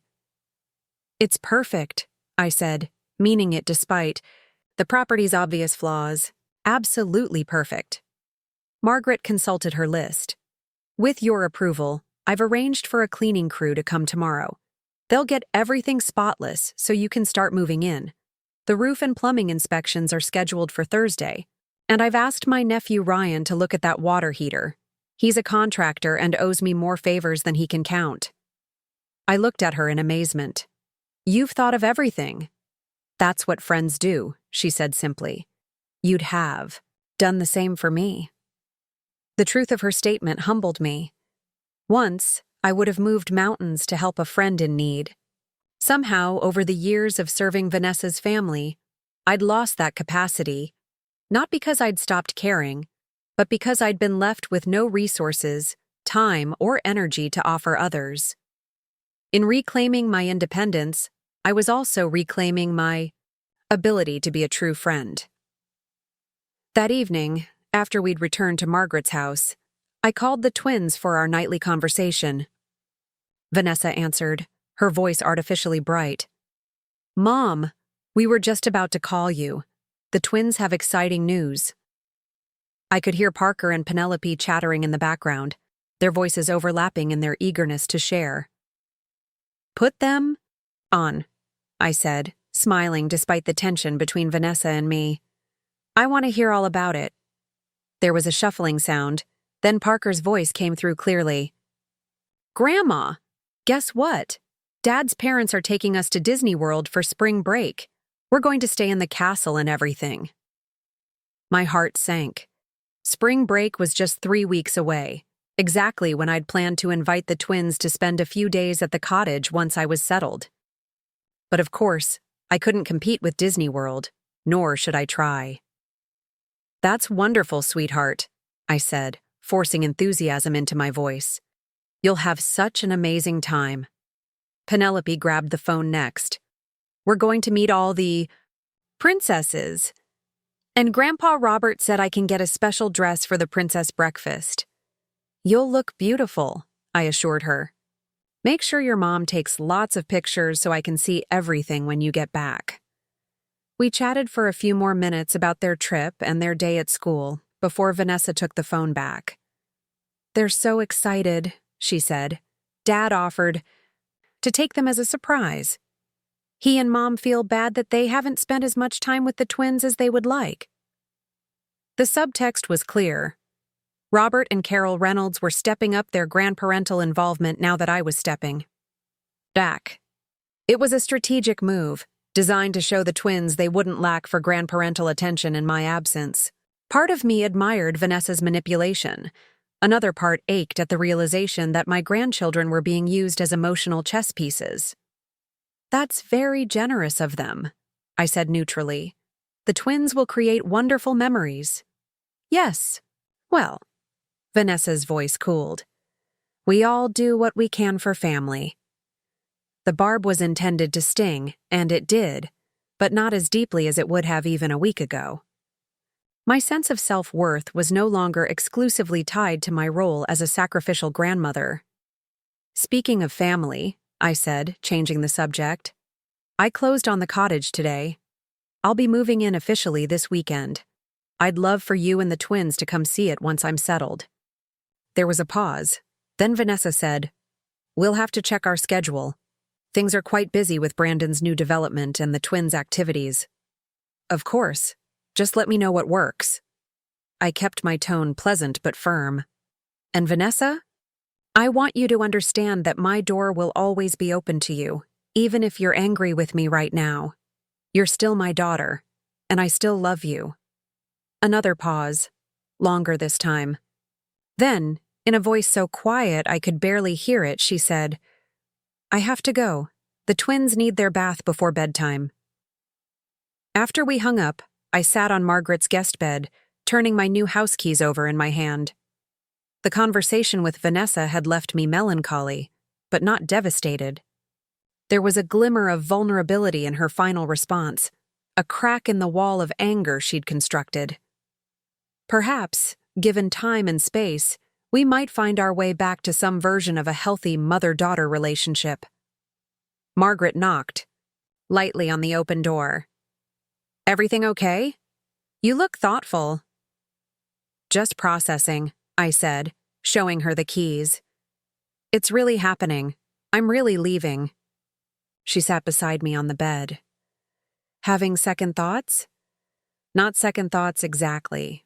More like mourning what I hoped my relationship with Vanessa would be, while accepting what it actually is. Margaret nodded. That's the hardest part, of setting boundaries with family, grieving the relationship you wanted while standing firm in protecting yourself from the relationship you have. The wisdom of her words settled over me like a warm blanket. The ache of Vanessa's emotional distance was real, but it wasn't a reason to abandon my journey toward self-reclamation. Both could exist simultaneously. Love for my daughter and commitment to my own well-being. The next few days passed in a blur of practical activity. The cleaning crew transformed the cottage, erasing years of dust and neglect. Margaret's nephew confirmed that the water heater needed replacement but could limp along for another month or two. The roof inspector identified several areas needing repair before next winter, but nothing that required immediate attention. The plumbing was old but functional, with the bathroom requiring the most urgent updates. By Friday, the cottage was clean and ready for my belongings. Margaret and I made trips to discount furniture stores where I purchased the essentials: a simple bed frame and mattress, a small dining table with 2 chairs, a comfortable reading chair for the living room, and basic kitchen supplies. Everything was delivered Saturday morning, and by afternoon, my modest collection of possessions had been transferred from the boxes in Margaret's garage to my new home. Standing in the middle of the sparsely furnished living room, I experienced a moment of panic. The cottage suddenly seemed too empty, too quiet, too mine. After decades of existing in spaces dominated by others' needs and preferences, the freedom to arrange my life exactly as I wished was almost overwhelming. "It looks barren now," Margaret acknowledged, reading my expression. "But you'll fill it with new memories, new treasures. Give it time." I nodded, trying to embrace the potential rather than focus on the emptiness. "I should probably go back to Vanessa's one last time," I said, "to say goodbye to the twins properly and collect anything I might have missed." Margaret looked concerned. "Want me to come with you?" I shook my head. "This is something I need to do alone, but thank you for everything." She hugged me tightly. "Call me when you're back home. I'll bring dinner and we can have a proper housewarming." Home. The word sounded strange when applied to the cottage. Not wrong, just unfamiliar, like clothes that fit perfectly but haven't, yet conformed to the unique contours of one's body. I drove to Vanessa's house with mixed emotions: sadness at this formal ending, determination to maintain my boundaries, hope that someday my departure might lead to a healthier relationship with my daughter and grandchildren. When I pulled into the driveway, I noticed several unfamiliar cars parked along the street. Brandon's Lexus was there, as was Vanessa's SUV. Perhaps they were hosting friends for dinner? The front door opened before I could ring the bell. Brandon stood there, dressed in a crisp button-down shirt and slacks, looking surprised to see me. "Ellie," he said, his voice oddly formal. "We weren't expecting you." "I texted Vanessa this morning that I'd be stopping by," I replied, already sensing something was off, "to say goodbye to the twins and collect the last of my things from the guest house." "Ah." He glanced over his shoulder toward the living room where I could hear multiple voices. "We're actually hosting a small gathering for clients and friends. The twins are at a play date until 6. The calculated timing couldn't have been coincidental. Vanessa had seen my text and deliberately scheduled the twins to be away during my visit." "I see," I said, working to keep disappointment from my voice. "In that case, I'll just get my things from the guest house and be on my way. I wouldn't want to intrude on your event." Brandon hesitated, then stepped aside to let me enter. "Vanessa is in the kitchen. You might want to say hello before you go out back." I nodded and moved through the foyer toward the kitchen, passing the living room where about a dozen well-dressed people stood chatting with drinks in hand. Several glanced curiously in my direction, but no one spoke to me. I felt acutely out of place in my simple jeans and cotton sweater. Vanessa was arranging appetizers on a tray when I entered the kitchen. She looked up, her expression freezing somewhere between surprise and dismay. "Mom, I didn't realize you were coming by today." The lie was so transparent it almost made me laugh. "I texted you this morning," I said mildly, "but I can see you're busy. I'll just get my remaining things from the guest house and go." She had the grace to look slightly ashamed. "I'm sorry. I've been so busy preparing for this gathering that I must have missed your message. The twins will be disappointed they missed you." "I'll call them tomorrow," I promised. "And perhaps you could bring them to see the cottage next weekend. It's not fully furnished yet, but it's coming along." Vanessa's gaze slid away from mine. "Next weekend is Parker's soccer tournament. We'll be away most of Saturday and Sunday. The weekend after then? I'll have to check our calendar." She picked up the tray of appetizers. "I should get these out to our guests. The guest house is unlocked if you want to get your things." I watched her sweep out of the kitchen without waiting for my response. The message was clear. I was now an inconvenience to be managed, not family to be accommodated. The realization stung, but it also reinforced the rightness of my decision to leave. The guest house was exactly as I'd left it, with just a few personal items remaining, a cardigan forgotten in the closet, a novel on the nightstand, a small box of costume jewelry I'd meant to give to Penelope. I gathered these final possessions into a shopping bag, then took a last look around the space that had been my home for 7 years. Despite its elegant furnishings and generous proportions, I realized I had never felt truly comfortable here. It had always been an extension of Vanessa and Brandon's domain, not my own sanctuary. Even my bedroom had been subject to their design preferences and occasional intrusions. Privacy had been a luxury I was rarely afforded, with the twins barging in at all hours and Vanessa entering without knocking whenever she needed something. As I closed the guest house door behind me, I felt a weight lifting. Yes, there was sadness in this goodbye. But there was liberation, too. I was walking away, from a gilded cage toward an uncertain but authentic future. I had intended to slip away without further interaction, but as I crossed the backyard toward the side gate, I noticed a familiar figure on the patio. Carol Reynolds, Brandon's mother. She was alone, staring contemplatively into a glass of white wine. Our eyes met, and after a moment's hesitation, she raised her hand in greeting. Curiosity propelled me toward her. "Hello, Carol," I said politely. "Nice to see you again." She patted the chair beside her. "Join me for a moment, unless you're in a hurry." I set my shopping bag down and sat, intrigued by her unusual friendliness. In 7 years of family gatherings, Carol had always been cordial but distant, more interested in showcasing her designer outfits and expensive jewelry than in genuine conversation. "I hear you've bought a place of your own," she said, taking a sip of wine. "Near Lake Merrill?" I nodded, surprised she knew the location. "A small cottage, nothing fancy, but it suits me." "Good for you." There was unexpected sincerity in her voice. "Everyone deserves a space that's truly theirs." "Thank you," I said, studying her more carefully. Without the usual audience of family or friends, Carol seemed different, less poised, more authentic. The perfect makeup couldn't quite hide the fatigue around her eyes or the slight downturn of her mouth. "I wanted to apologize," she said abruptly, setting her wineglass down, "for the awkwardness when you found us all meeting that day.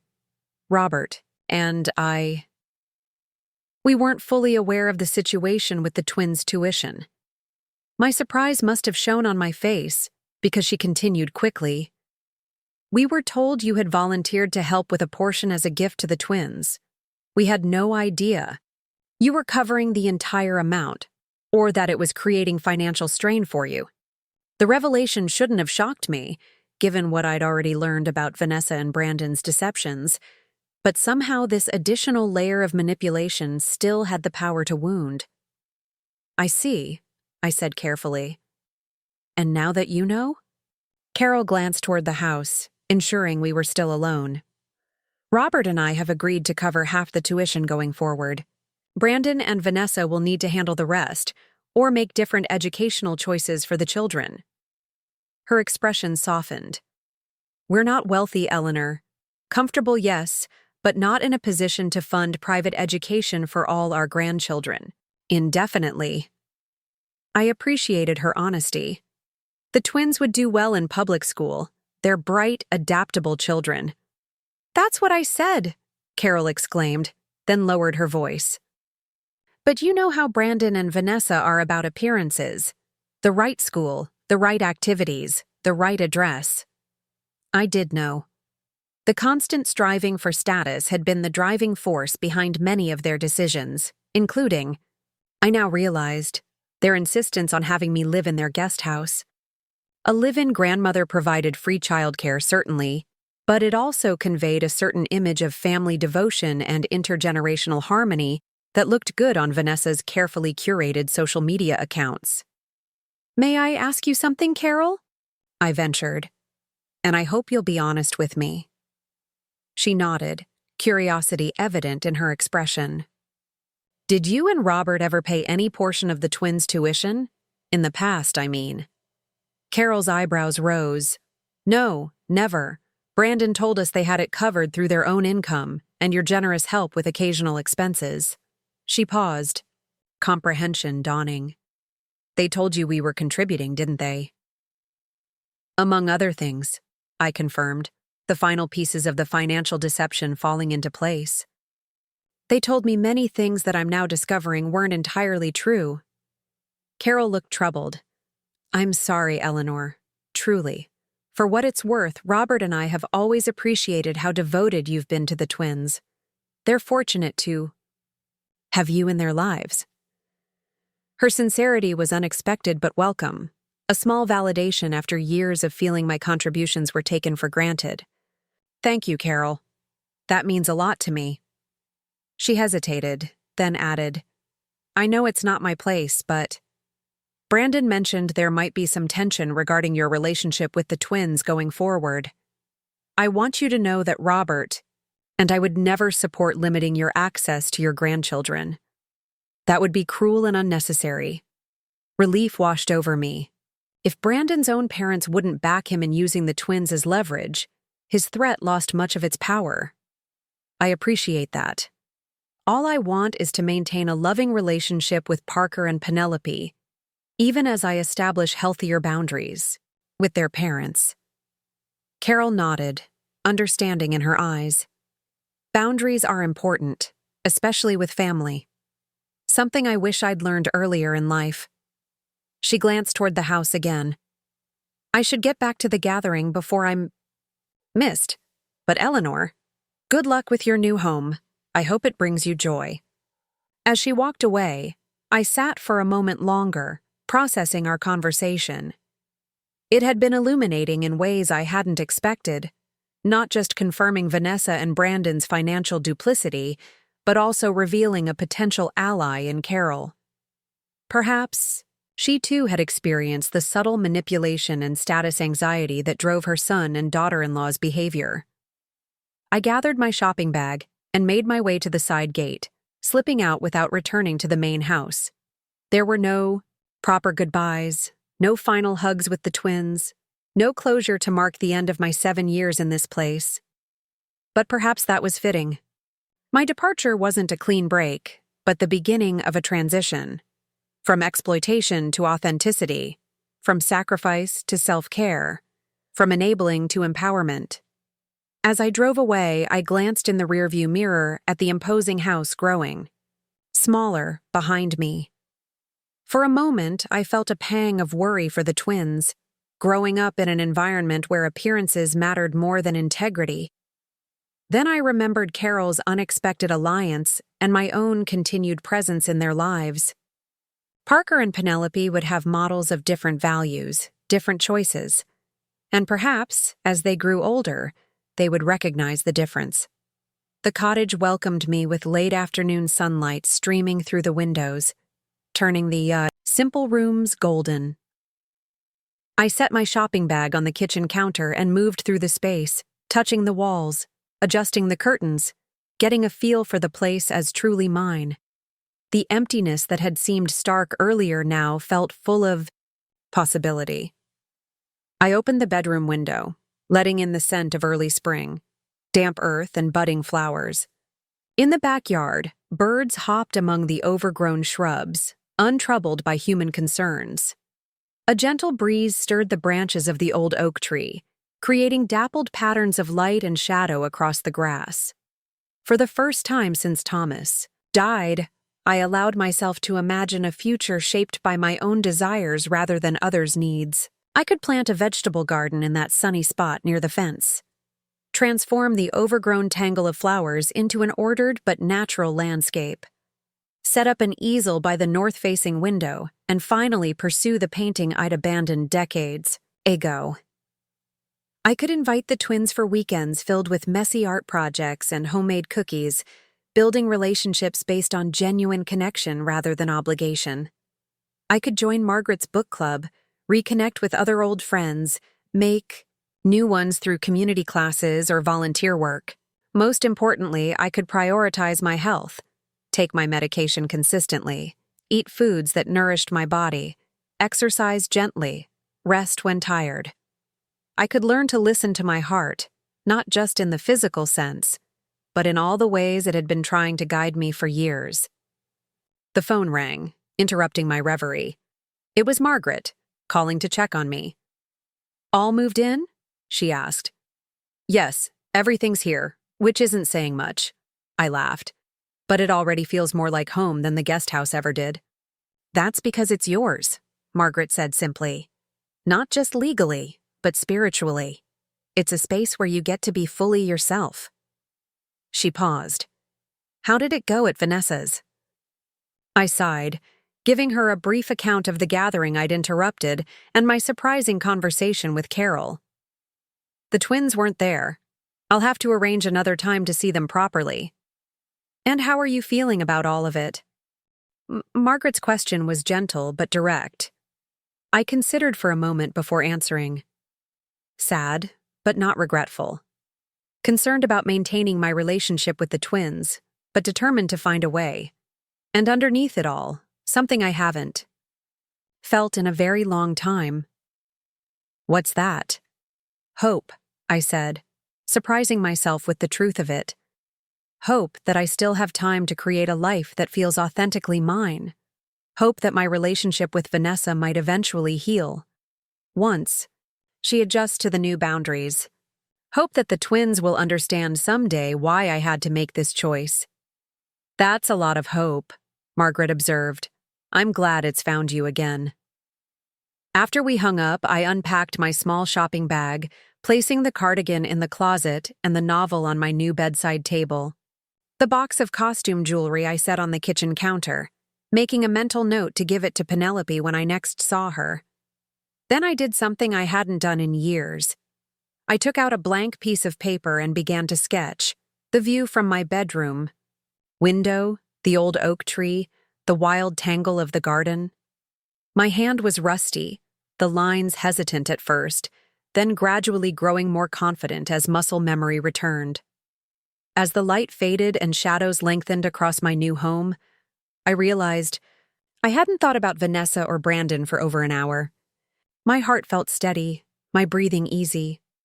For the first time in years, I wasn't pushing aside my own needs to attend to someone else's comfort or convenience. I was simply being Eleanor Wilson, not a grandmother, not a mother, not a caretaker. Just a woman in her 60s with a heart condition, a modest home, and the rest of her life stretching before her like an empty canvas, waiting to be filled with colors of her own choosing. When Margaret arrived with dinner an hour later, she found me still sketching by the window, lost in the simple joy of creation. She set the food containers on the kitchen counter and came to look over my shoulder. "You're smiling," she observed. "Really smiling. I haven't seen that in years." I looked up, realizing she was right. The muscles in my face felt different. Relaxed, genuine, alive. "Welcome home, Ellie," Margaret said softly. "To your cottage and to yourself." I set down my pencil and stood, surveying my new domain. Humble, but mine, imperfect, but full of potential, exactly like its owner. "Yes," I agreed, feeling the truth of it settle in my bones. "I'm finally home." Spring arrived in full glory at my little cottage by Lake Merrill. The wild tangle of the backyard revealed itself to be a forgotten garden, daffodils pushing through the soil, forsythia bursting into yellow bloom, even a few early tulips nodding their colorful heads in the morning breeze. Each new discovery felt like a gift from the previous owner, a fellow artist who had cultivated beauty even in the most overlooked corners of the property. I'd been in my new home for almost a month now, settling into rhythms that honored my health and nurtured my spirit. Mornings began with medication and gentle stretching, followed by coffee on the porch as I watched birds flit among the oak branches. Afternoons were for painting or gardening, depending on the weather. Evenings brought books I'd waited decades, to read or visits from Margaret, who had introduced me to neighbors and helped me navigate the practicalities of home ownership. My heart condition, finally receiving proper treatment, had stabilized. Dr. Hansen was pleased with my progress at my latest checkup, noting that my blood pressure had dropped significantly and the swelling in my ankles had subsided. "Whatever. Changes you've made," he'd said with approval. "Keep making them." The cottage itself was slowly transforming too. With Margaret's help, I'd painted the living room a soft sage green that made the north light seem warmer. The bedroom now had curtains I'd sewn myself from fabric found at a local thrift store.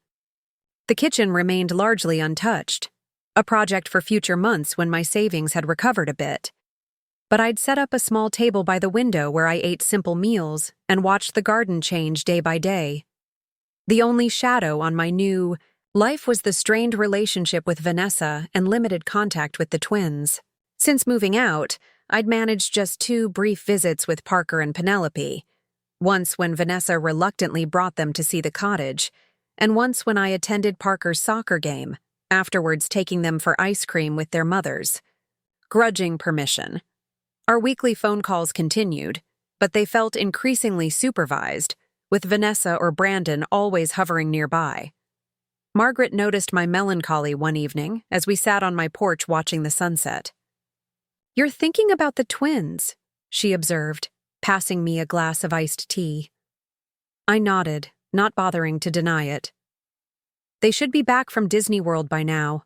I've left 3 messages for Vanessa asking when I might see them, but she hasn't returned my calls." "Give it time, Ellie. Vanessa is still adjusting to the new normal. And the twins know you love them. That won't change because of distance or their parents' pettiness." I sighed, running my finger around the rim of my glass. "I just worry about the stories they're being told. When I picked them up for ice cream last week, Parker asked if I was still mad at Mommy for not giving me money. Obviously, they're hearing a very specific version of what happened." Margaret's expression hardened. "That's manipulation, pure and simple. Using children as pawns in adult conflicts is inexcusable." "I know, but what can I do? If I try to correct their understanding, I risk making them feel caught between their parents and me. That's not fair to them either." "You keep showing up," Margaret said firmly. "You keep loving them consistently and authentically. Kids are smarter than we give them credit for. They'll figure out the truth eventually." I wanted to believe her, but the gnawing worry remained. Vanessa and Brandon controlled the narrative and the access. If they chose to cut me off entirely or poison the twins against me, what recourse would I have? The next morning, I was kneeling in the garden, clearing weeds from around emerging perennials, when a car pulled into my gravel driveway. I stood, brushing dirt from my knees, surprised to see Carol Reynolds stepping out of a sleek silver sedan. "Eleanor," she called, waving as she approached. "I hope I'm not interrupting." "Not at all," I assured her, though I was puzzled by her unexpected visit. "Would you like some coffee?" I was about to take a break anyway. Carol followed me into the cottage, her appraising gaze taking in my modest furnishings and freshly painted walls. If she was judging my simpler lifestyle, she gave no indication, instead commenting on the quality of light in the living room and admiring the view of the garden from the kitchen window. "Your place has wonderful bones," she said as I handed her a mug of coffee. "And that north-facing studio space is perfect for an artist." I gestured toward the small table. "Please, have a seat. I'm still working on getting more furniture, but it's comfortable enough for coffee." Carol settled across from me, her elegant attire, cream linen pants and a silk blouse, contrasting with my gardening clothes and the worn wooden table between us. She took a sip of coffee, then set the mug down deliberately. "I've come because I'm concerned about the twins," she said without preamble, "and about what's happening between you and Vanessa." My breath caught. Had things escalated? Was Vanessa planning to further restrict my access to Parker and Penelope? "What's happened?" I asked, trying to keep the alarm from my voice. Carol shook her head reassuringly. Nothing specific, but the Disney trip was enlightening. Robert and I spent a week with Brandon, Vanessa, and the children, and certain patterns became impossible to ignore. She hesitated, choosing her words carefully. The twins asked about you constantly. Every princess castle was compared to Grandma Ellie's cottage. Every meal prompted comments about how you would have loved the restaurant or made better pancakes than the hotels. A small flame of joy kindled in my chest at this evidence that the twins were thinking of me, missing me. Meanwhile, Carol continued. Vanessa was clearly uncomfortable with these mentions. She repeatedly changed the subject or made comments about how you had abandoned the family because you didn't want to help anymore. Carol's expression reflected her distaste for these characterizations. By midweek, Robert had heard enough. He took Brandon aside and asked him directly what was going on. I waited, both eager and apprehensive to hear what had transpired. Brandon initially tried to dismiss it as a simple family disagreement, Carol said. But Robert can be quite persistent when he chooses to be. Eventually, the truth came out. About the tuition payments, about your health condition, about how they'd been relying on you financially and practically while allowing you to deplete your retirement savings. She met my eyes directly. Robert was furious. Brandon may be our son, but we didn't raise him to exploit a family member's generosity or to use children as emotional leverage. The validation from an unexpected quarter almost brought tears to my eyes. For so long, I'd questioned whether I was overreacting, whether my hurt was justified. To hear Brandon's own father condemn his behavior was powerfully affirming. What happened next? I asked. Robert made it clear that if Brandon and Vanessa continued to restrict your access to the twins or speak negatively about you to them, they could no longer count on our financial support, for tuition or anything else. Carol smiled slightly, at my obvious surprise. Robert may be semi-retired, but he still has significant influence in the business community where Brandon operates. It was a compelling argument. I don't know what to say, I admitted. I never expected you and Robert to intervene on my behalf. Carol's expression softened. Eleanor, we've known you for a decade. You've been nothing but devoted to those children. And frankly, watching how Vanessa and Brandon have treated you has been uncomfortable. It reminds me too much of behaviors I've witnessed, and sometimes enabled, in other contexts. Something in her tone suggested she was speaking from personal experience, perhaps regarding her own relationship with her son. But before I could explore this, she continued. The real reason I'm here is to invite you to Parker's birthday party next weekend. It's at our house. Robert's idea. He thought neutral territory might make it easier for everyone. She smiled, wryly. Plus, our swimming pool is a big draw for Parker's friends. Parker's turning 10, I murmured, more to myself than to Carol. Double digits. He's been talking about this birthday for months. He specifically asked if you would be there, Carol added. Several times, according to Robert, who was present when the guest list was being discussed. The knowledge that Parker had asked for me, had wanted me present on his special day, filled me with bittersweet joy. Of course I'll come. Thank you for letting me know. Don't thank me yet, Carol warned. Vanessa wasn't thrilled with the arrangement, but she could hardly object when Robert and I are hosting and funding the entire event. Still, it might be tense. I appreciated her honesty. I can handle tense. I just want to celebrate my grandson's birthday. Carol nodded, seeming satisfied. Good. The party starts at 1 next Saturday. Casual attire. The children will be swimming if the weather permits. She hesitated, then added, Perhaps you could come a bit early, around noon? Robert would like to speak with you privately before the other guests arrive. Curiosity piqued, I agreed. Carol finished her coffee, then rose to leave. pausing at the kitchen door to look back at my small home with its fresh paint and simple furnishings. "You know," she said thoughtfully, "when Brandon first told us you were moving out, he portrayed it as a crisis, a selfish abandonment that was disrupting their carefully balanced family life. But looking at you now, in your own space, this seems like exactly what you needed." Her perception startled me. "It is," I acknowledged, though I miss the twins terribly. "A balanced relationship with grandchildren doesn't require sacrificing your health, finances, or independence," Carol observed. Something I wish I'd understood earlier in my own grandparenting journey. With that cryptic comment, she thanked me for the coffee and departed, leaving me to ponder both her visit and the upcoming birthday party. The week passed in a flurry of preparation. I wanted to give Parker something special for his milestone. Birthday. Not expensive, but meaningful. After considerable thought, I decided to create a custom sketchbook, binding it myself with techniques I'd learned years ago in an art class.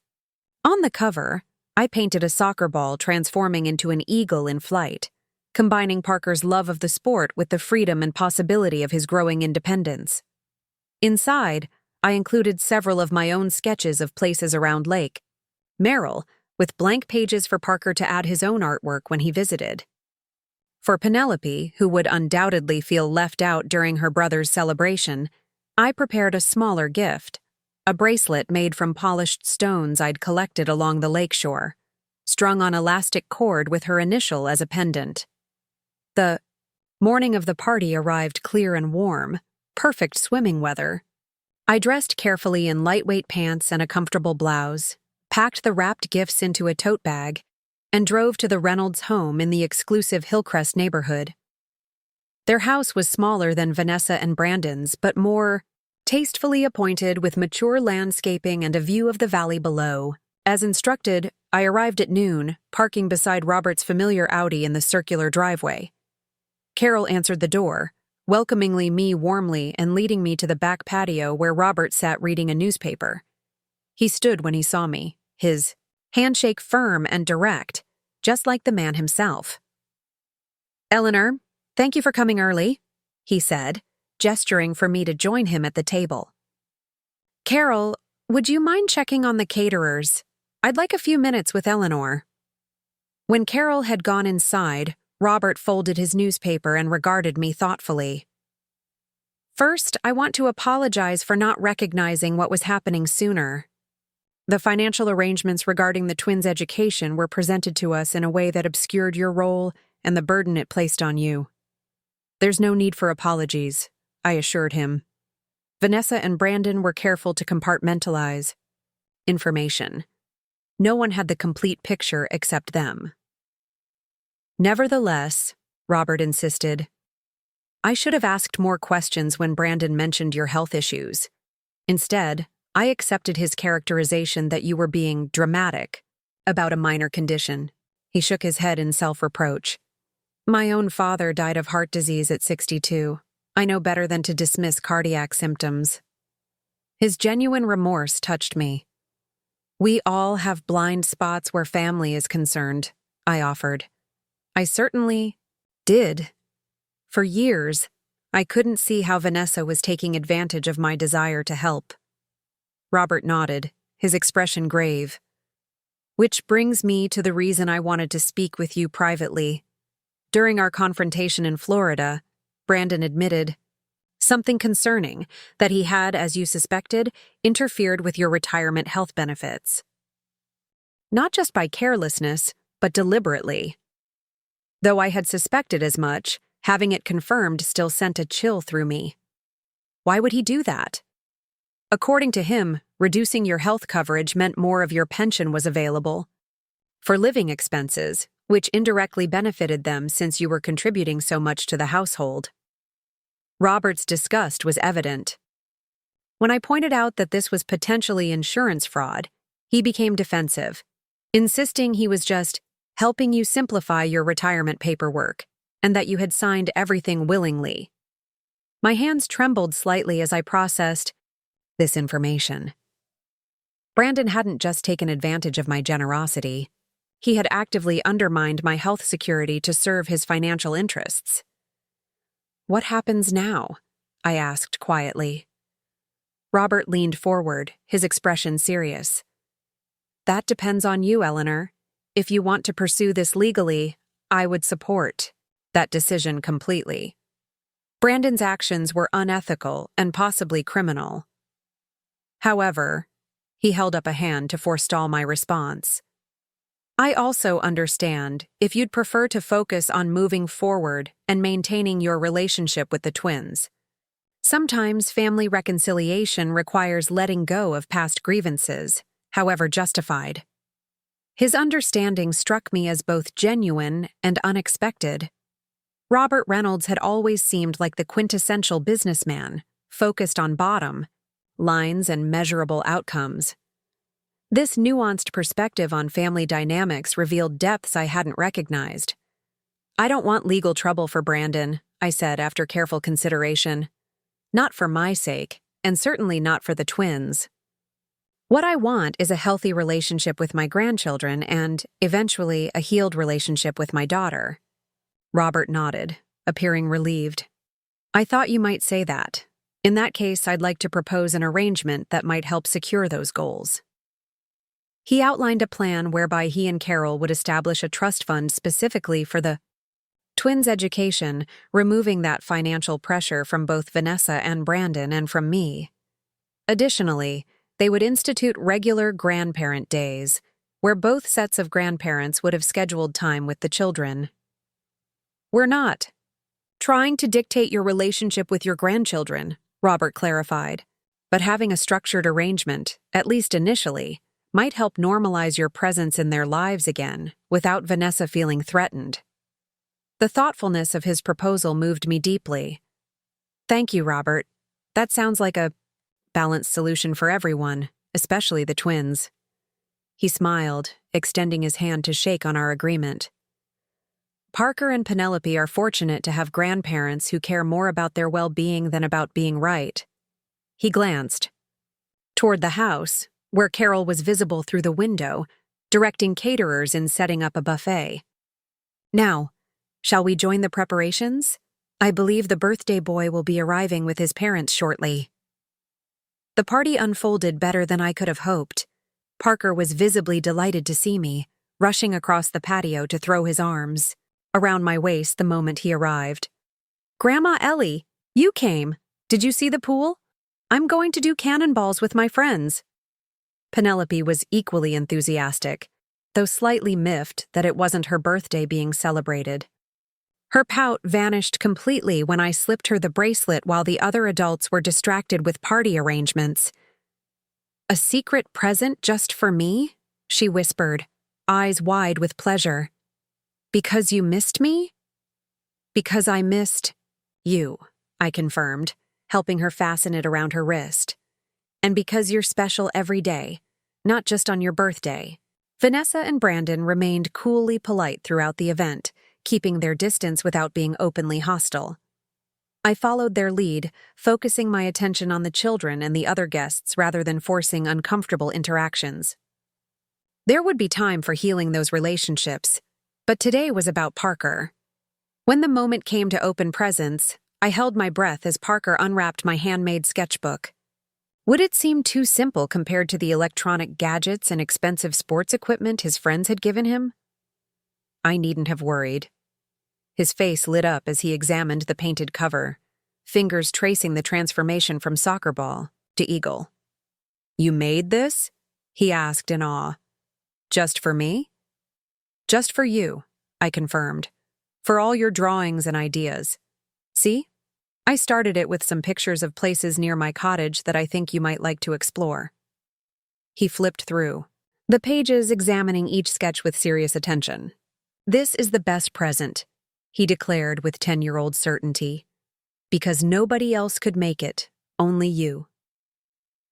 Out of the corner of my eye, I caught Vanessa watching this exchange, an unreadable expression on her face. For a moment, I thought, I glimpsed something like regret in her eyes before she turned away to help another child with a stubborn gift bag. As the party wound down and guests began to leave, I prepared to make my own exit, not wanting to overstay the tentative welcome I'd been granted. To my surprise, Parker ran up to me before I could leave, still clutching the sketchbook. "Mom says we can come visit your cottage next weekend," he announced. "She says we can even stay overnight if you have room." "Do you have room, Grandma?" Stunned, I glanced toward Vanessa, who stood a few feet away, arms crossed defensively but nodding in confirmation.